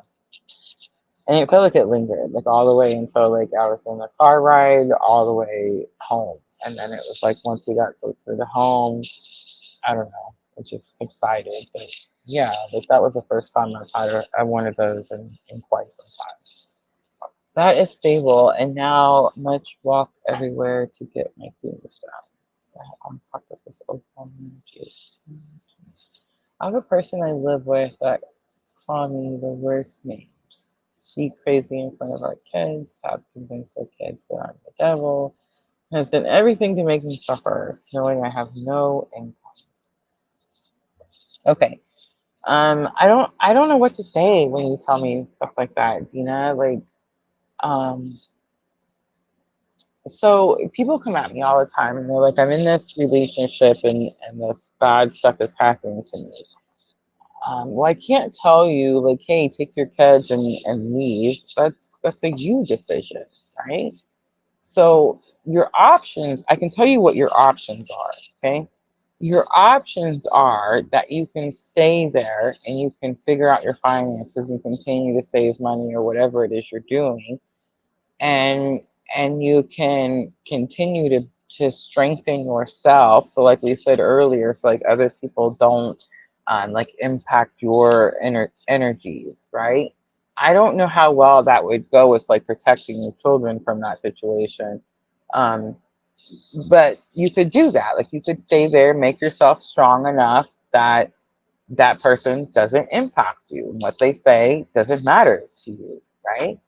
And then your other option is you could leave, right? And you could go somewhere else and not have that energy around you. So those are your options. You can stay and you can make yourself strong enough to deal with it, or you can leave. And I know you're like, well, I don't have any money. I was just telling my new daughter-in-law my childhood story. I'm not going to go into my childhood story, but what I will say is you're not the first woman with children who has found herself in an unhealthy situation, and maybe a situation where she didn't feel comfortable or safe. Maybe in a situation where she felt like she needed to do more to protect the health and safety of her children. You're not the first one. I promise you. I don't know how else to tell you that. And there are many, many, many other women and men, I'm sure, before you having this experience that had the same experience, and they had to figure it out. They had to find resources, they had to find help, they had to find assistance. So those are your options. You can stay there and continue to do what you've been doing and just make yourself stronger, and maybe, try to keep your children away from that as much as possible, or you can leave and find the resources to help you do that. Those are your options. All right, let's do Sherry. I feel like Sherry is waiting forever because Rosa. I talk forever. I know. I'm sorry. I can't help. And then sometimes I'm like, should I say that? And Sherry's like, yeah, yeah, you need to say that. I'm like, okay, well, I'm gonna. All right. She said, I'm one of those people, just my energy. All right, give me just a moment to get all my stuff situated because Sherry needs tree of life.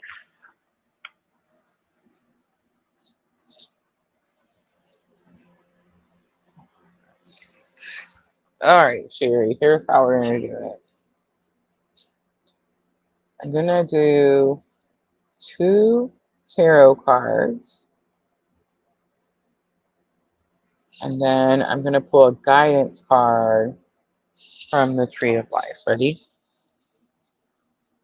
So I split it at Ace of Wands. Did you see that? Fate, destiny. All right, the essential detail that you're missing. This is probably going to be the most important card. Ten of Cups comes out. So the essential detail that you're missing, Virgo New Moon, happy home, happy family, emotional contentment. What makes you happy? You could be missing a detail in a home situation as well.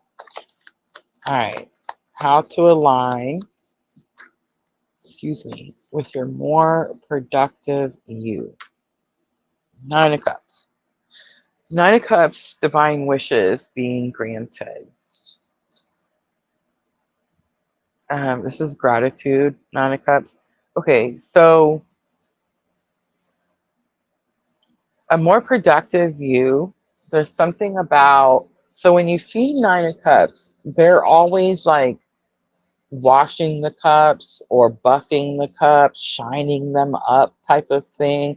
And it is the energy of like divine wishes being granted, right? Everything's, bestowed upon you type of thing. It's the gratitude card because you want to be in gratitude whenever you're receiving, right? So it's this energy of like, how can you align with a more productive you? There's something about like taking care of the things that you have, being grateful for the things that you have, and being open to receive more. All right, let's do Tree of Life for guidance. I see the Moonlight card.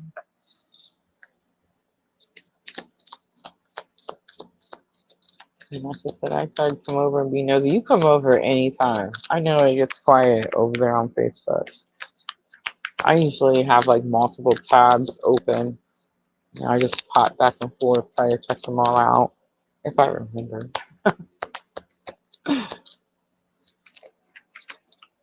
All right, here we go.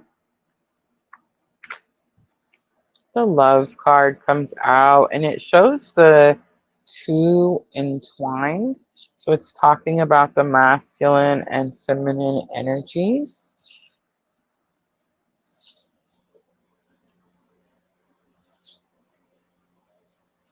I want to say it's number 33 in this oracle set. It's not. Why do I think it's at the beginning? I think it's at number 3.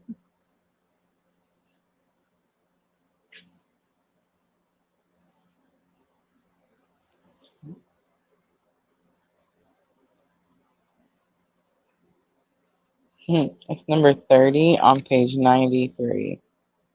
I was close. Entwinement, love, romance, friendship, unconditional love. If you've drawn the Tree of Life love card, romance is really in the air. It says to be loved and love another is pure bliss. It says the love card can be about love between a parent, a child, siblings, or best friends.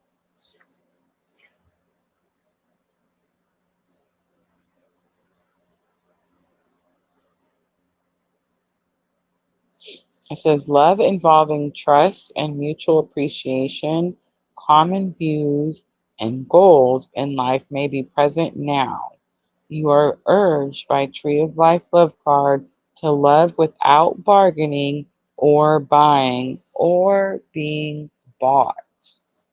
All right, I'm going to leave that there. I hope that is helpful.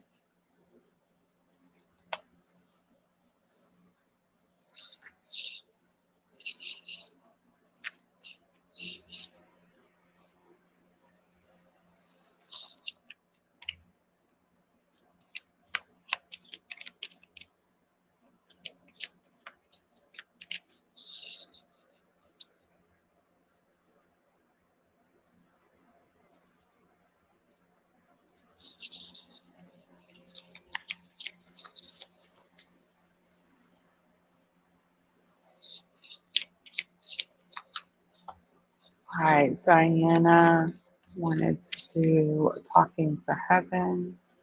Diana, say hi to me in the comments. Thank you, Sherry.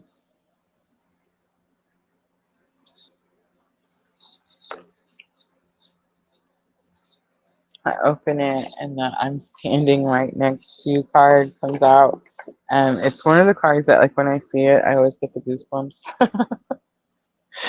I know, right?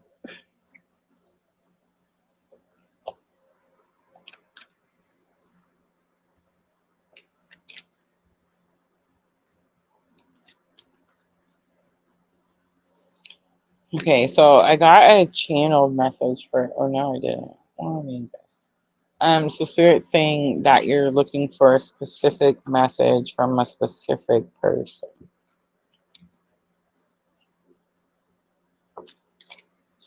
There's this song, Calling All Angels. Who sings that? How does it go? I can't. But I just heard it. I heard the Calling All Angels. It's like that's like the what's it called? The part in the song that they repeat the chorus. Anyway, I feel like that's what's happening.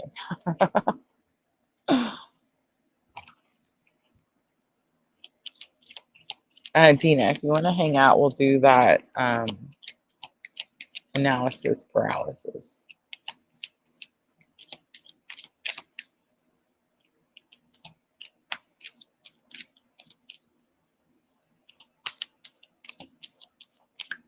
Diana, there's something about laundry soap.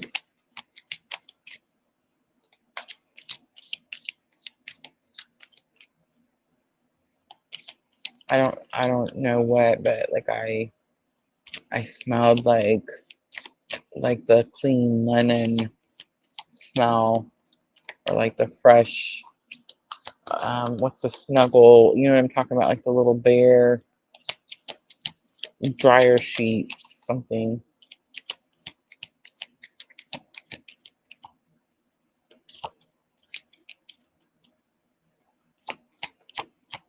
All right, here it comes.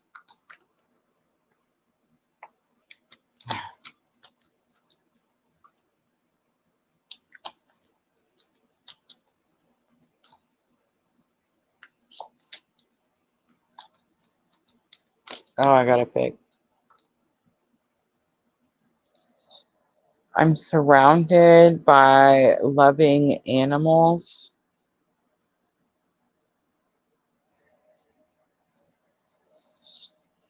Are you, like, I know Luna's not been um, like feeling her best. Are you worried about? Okay, so this person is also like an animal lover, has pets. This person knows that you're worried about your pet.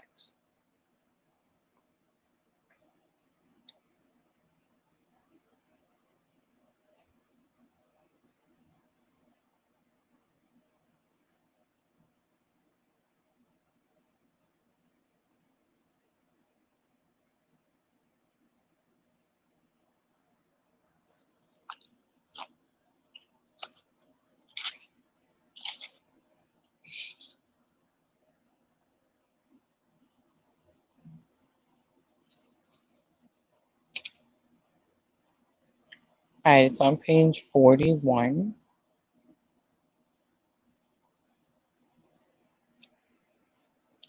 It says, first words are, you know that I'm an animal lover, so you'll rejoice to hear that I'm surrounded by beloved pets and an array of wonderful animal friends.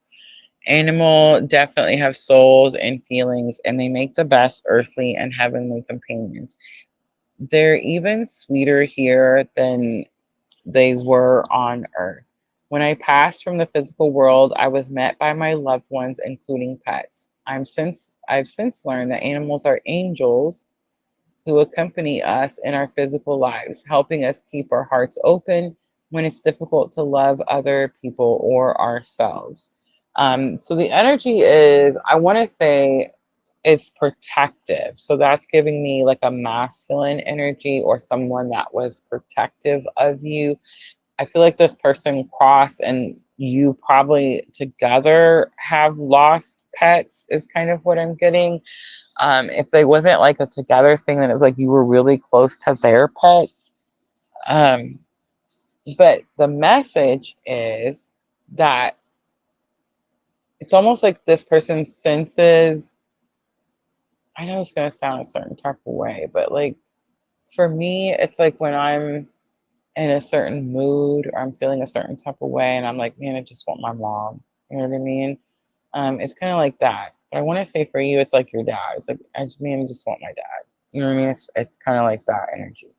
But whatever it is, it's very protective of you and your pets. But it's almost like it's giving this sign or this like message. This very much like everything's going to be okay.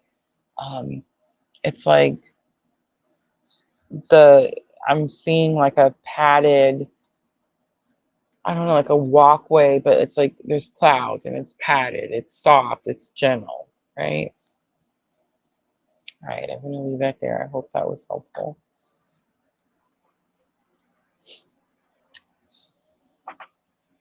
Grandma was always in masculine energy. She lived to be 102 and worked into her 80s. I was so confused. I was like, I want my mom, but I want my dad. Someone in charge for sure.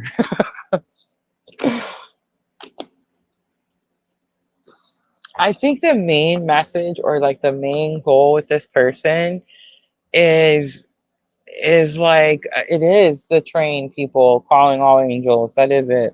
But it's like the main message is that you're protected, and not only you're protected, but like you're being kept safe.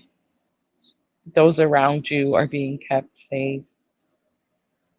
All right, I hope that was helpful. All right, was it Dina? Is Dina the next one? Is that the only one? I don't want to miss any.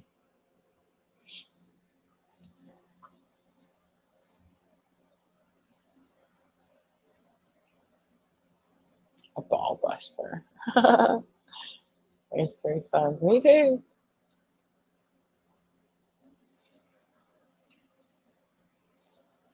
My question is, was she like that into her 80s? Like that's what I want.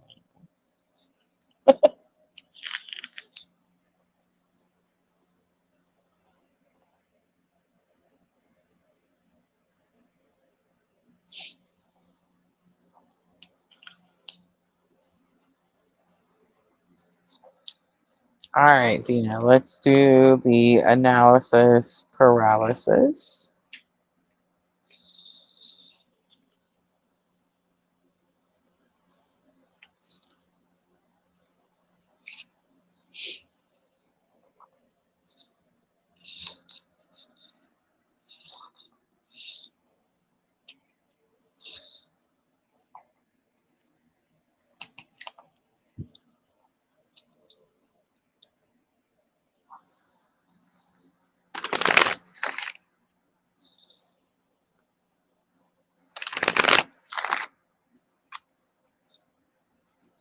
I don't think I've ever done a reading on a front before. That's a first.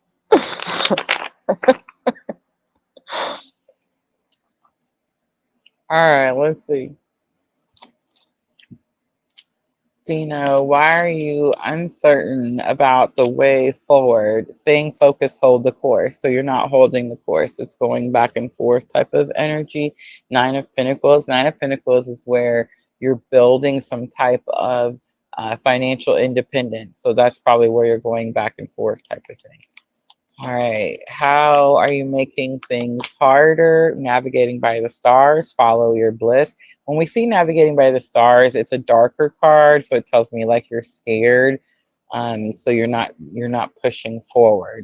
And we have the high priestess. The high priestess is about inner knowing. So spirit's not showing you what's on the other side of your obstacle, of your tower, your challenge. And so that's bothering you. It's like you almost want spirit to show you. I want to know before I make a move. And it's not really how it works. Let's see, what is it that you're trying to prove? We have stepping into power, strong beyond measure. So you could be trying to prove that you're powerful or that you're strong. I don't see a problem with that. There's something about, okay, so it's perseverance, but see how he's standing and the wind is like blowing at him. So it's this energy of like you're trying to prove that you don't have to move forward or you don't have to go somewhere or you can stand there and take it. Ooh, that's it, ain't it?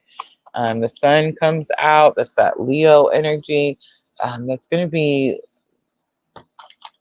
your happiness. So, like, are you trying to prove that you're still happy where you are, or that something's not bothering you, or that it's not affecting your happiness, or that it's not affecting other people's happiness?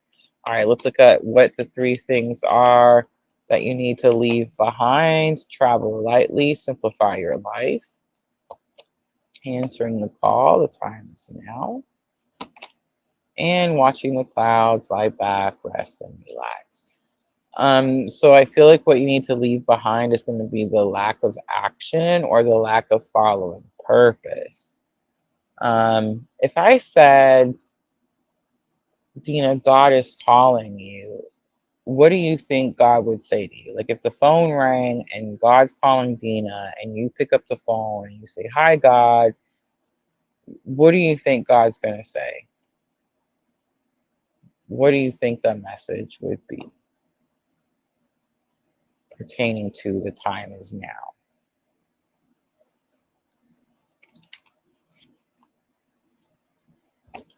feel like you should probably. That could be one to journal on, maybe, right? And the watching the clouds is the lack of mobility, like the lack of action. All right, Four of Pentacles, holding on to something too tightly, not letting energy flow. The Fool, taking a leap of faith. And King of Cups. I heard you have too much invested. That could be how you feel, because King of Cups is emotions, right? But there's something about needing to get control of your emotions. It could also be ignoring your emotions as well.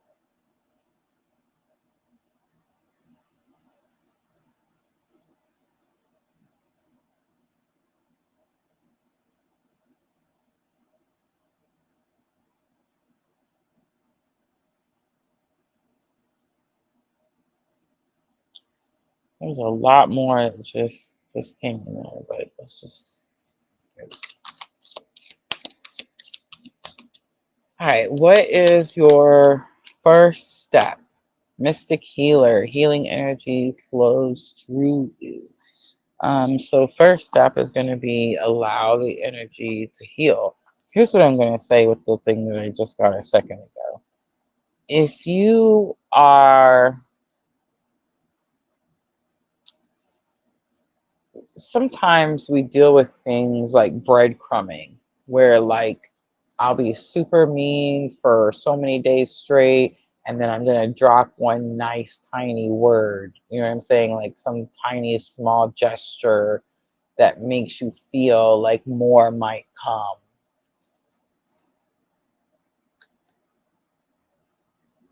That energy, whatever that is, whoever's doing that to you,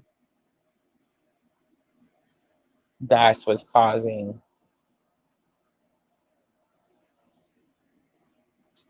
like restriction. It's definitely like a breadcrumbing type of energy. Like I treat you so poorly that when I give you this breadcrumb, you get so, I don't know, like anticipating more. You know what I mean? All right, your first step is allow healing energy to flow through you. The Hermit, this is Dark Night of the Soul. So here's what's happening, Dina. A lot of time, and this happens to a lot of people. We get into Dark Night of the Soul, and when you're in Dark Night of the Soul, you have to like face things that are not nice or not good or not easy. So what happens is a lot. We all do this. I did this. You watched me do it for the last however many years you've been watching PLR. But what happens is when we don't want to face the thing, whatever it is, right? For me, it was my shadow self. Um, we will keep causing delays. We get shiny object syndrome. Something distracts us. We'll be on a path and we're like, man, I'm in service. I'm surrendering. I'm on this journey. I'm giving it all to God. And then all of a sudden, bam, we're over here. And that's, again, it's something that happens all the time, because what happens is when we're facing the darker parts of ourselves, it's intense and it's easier to run and be distracted and go do something else, right? Your first step is going to be accepting that you're experiencing Dark Night of the Soul. And I think a lot of people think like once they become like enlightened or they learn some spiritualness, then they're not in Dark Night of the Soul anymore. Like that's not true. Just because you've learned something and you've bettered yourself does not mean that there's not more to face or more to do, right? So there's something about being able to face the hidden darker parts of yourself that's a that's like keeping the healing energy from, there's something about the flow of it, right? Four of Pentacles, you're holding on to something tightly, there's no flow. All right, how you can stay focused on your chosen path. Let's pull a power of love.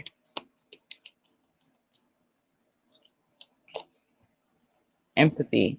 You feel and understand the emotions of another in the service of love. Start. That's another thing. Whoever this is, and I feel like you should be far enough at this point. It's happening collectively to a lot of us. We're able to see through people.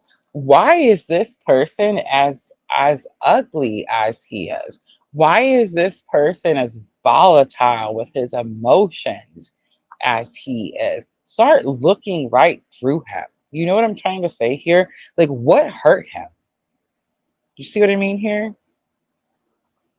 All right, loyalty. Your reliability demonstrates your loving sense of devotion and consistency of being was on the bottom. All right, I'm going to leave that there. I hope that was helpful.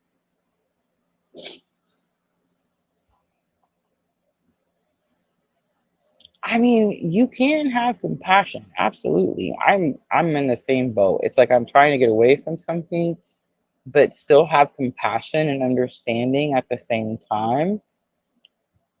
But I will say that I think at first it was just hatred. I just had this I know I'm spiritual, you're not supposed to hate anybody, whatever, okay? I had hatred. I was so angry. I hated him. I couldn't believe he would do this. You know what I mean? So it's like, ugh.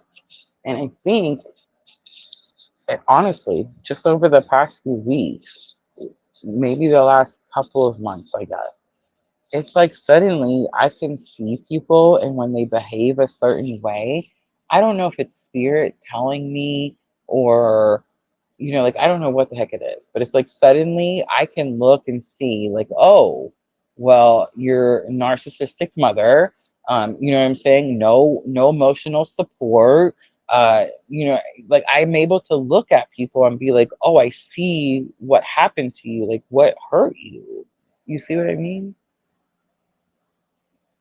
Do that. I promise you, that's going to help you the most with that situation right there. All right, enough of that.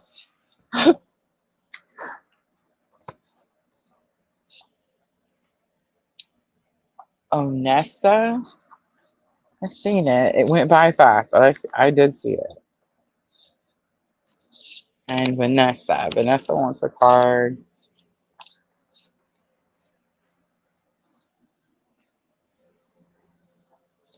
Yeah, do you want Virgo New Moon, or you just want me to pull like a general card read?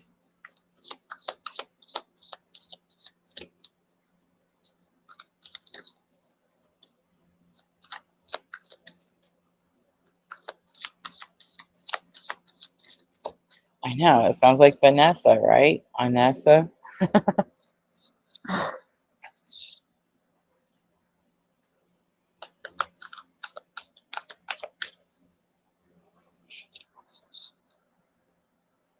Virgo New Moon is the essential detail that you're missing and how to align with your more productive you.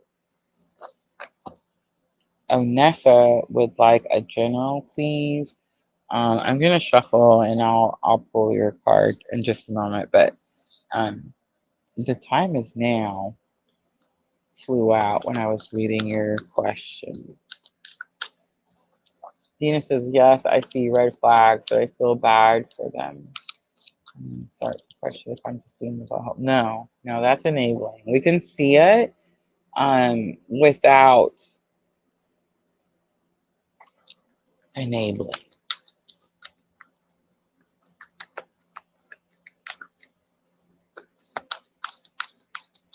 Onessa with like a general, she says.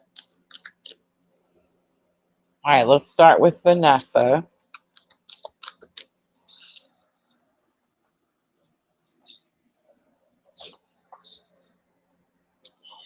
Let's get the tarot.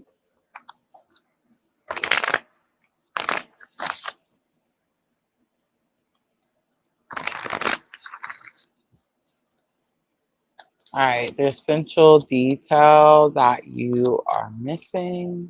The first Virgo New Moon. All right, so we have King of Pentacles. On the bottom, the Magician, manipulation. Um, so King of Pentacles, protector, provider. It's definitely strong masculine energy. The essential detail that you're missing, if you're trying to manifest some type of physical resource, I heard something about like turn it around, um, turn the table, that type of energy. So, like, let's say you're trying to manifest a physical resource like money. Ooh, big yawn. Sorry.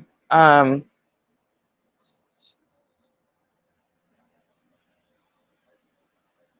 I don't know. There's something you're trying to do. Maybe it's like the masculine energy where like you're trying to make it to fall out of the sky type of thing, but you're actually going to have to like go out and physically, um, like what was it we called it at the beginning of the life? Physical channeling, where you're actually like physically building, creating, making something. So the essential detail that you're missing is some type of physical action. If this is about a person, someone could be manipulating you, um, disguising something about their assets or how they can protect and provide. All right, how to align with your more productive you. Six of Swords. It says you need to go to calmer waters, surrender, follow Spirit's guidance, right? All right, let's find out what Spirit's guidance is.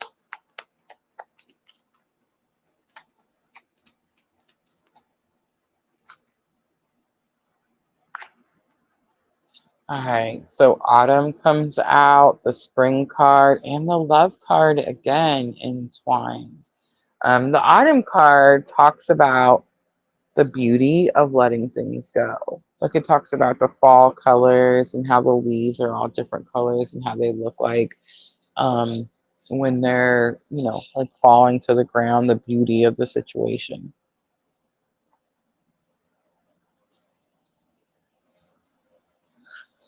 I don't know. I think you're having to either take responsibility for something or you're having to see someone for who they are. And then you're having to release, let something go. I hope that was helpful.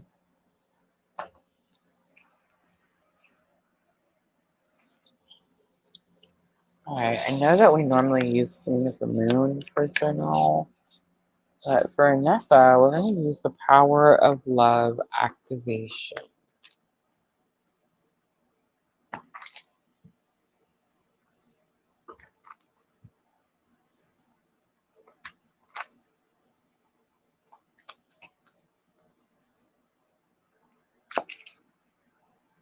The action card is on the bottom. It says, you have the courage to express the unique loving colors of your soul, but it means that the overall message with this reading is going to be that you have some action that you need to take. Thank you, Vanessa. All right, Onessa. You have commitment. You dedicate yourself to your beliefs wholeheartedly, knowing that love is the essence of your very being. You have priorities. You understand the paramount importance of manifesting love in all situations. And you have empathy. You feel and understand the emotions of another in the service of love. All right, so I'm just going to spit it out really quickly, just a message that I'm hearing. Um, I feel like it's very possible that you're committed to something or you're attached to something like from the past, something that's stagnant, something that you feel like you need to be loyal to for whatever reason. I think that it's possible that you have like a emotional, spiritual connection with this energy. And I think the reason that spirit drew you here was so that I could show you that answering the call card. Because the priorities card is also here and it says you understand the paramount importance of manifesting love in all situations. I feel like you, again, most people that are drawn to me in these lives, no ads, no bots, no nothing, no bot subscribers, none of that stuff here. So I feel like if you're drawn here, you're drawn here for a pretty particular reason. And I feel like you probably know what that reason is. You've probably felt it while you were listening to the readings with your ability to um, to to having empathy. So it's like you're able to feel our emotions, our energy in here. But I think the whole thing is about getting your priorities in line and following your call, like your purpose, which again, most likely you probably already know. I think a lot of people think that I hope that was helpful, by the way. I think a lot of people think they don't know what their purpose is, but you do. It's the thing that you feel spirit calling you to do, but you're scared to do it, right? For a lot of us, it's literally telling people, like being authentic and truthful and just telling people like what happened to us and how we overcame something or how we got through something. And if it's happening to you like right in this moment and you haven't overcame it yet, right? Like, I feel like that energy came out earlier for divine timing. It's like if you haven't overcame it yet, you're supposed to talk about what you're experiencing in this moment. Like, it's the whole reason we have PLR, right? It's the whole reason that Onessa was drawn to us, right? Because you have this feeling when you're out there, doing the things on your own, that like you're the only one experiencing this or you're the only one feeling this. You see what I'm saying? And then when you find I like to call it home base, but you know what I'm saying? Like when you follow spirit's guidance and you follow, move into like alignment or whatever, then I don't know. It just feels more like we all know each other. You know what I'm saying? This is definitely resonates. Love it. All right, guys, that's it. I'm wrapping it up. Thank you, Diana. Yes, ma'am. Thursday night, we're going to do all 12 signs. So make sure to come back and join me for that. Guys, if you're new, make sure to hit the subscribe button for me. Make sure to hit the like button for me if you got a reading tonight. And it resonated, of course. Um, Make sure you hit the notification bells to all. I know we have to do that periodically from time to time, especially over there on YouTube, because it is possible that I will pop up with a surprise live. You just never know these days. I almost thought about doing one on my lunch break because I was having one of those moments out there by the lake. So yeah, you just never know when I'm going to hit the button. So make sure, make sure to hit the subscribe button and set those notifications. All right, guys, I love you all so much. Thank you for coming in here and hanging out with me. I appreciate it very, very much. Moderator ladies, thank you for helping, of course, with the list and the readings and whatnot. And I hope to see everyone Thursday night for all 12 signs. I'm always, always sending you love.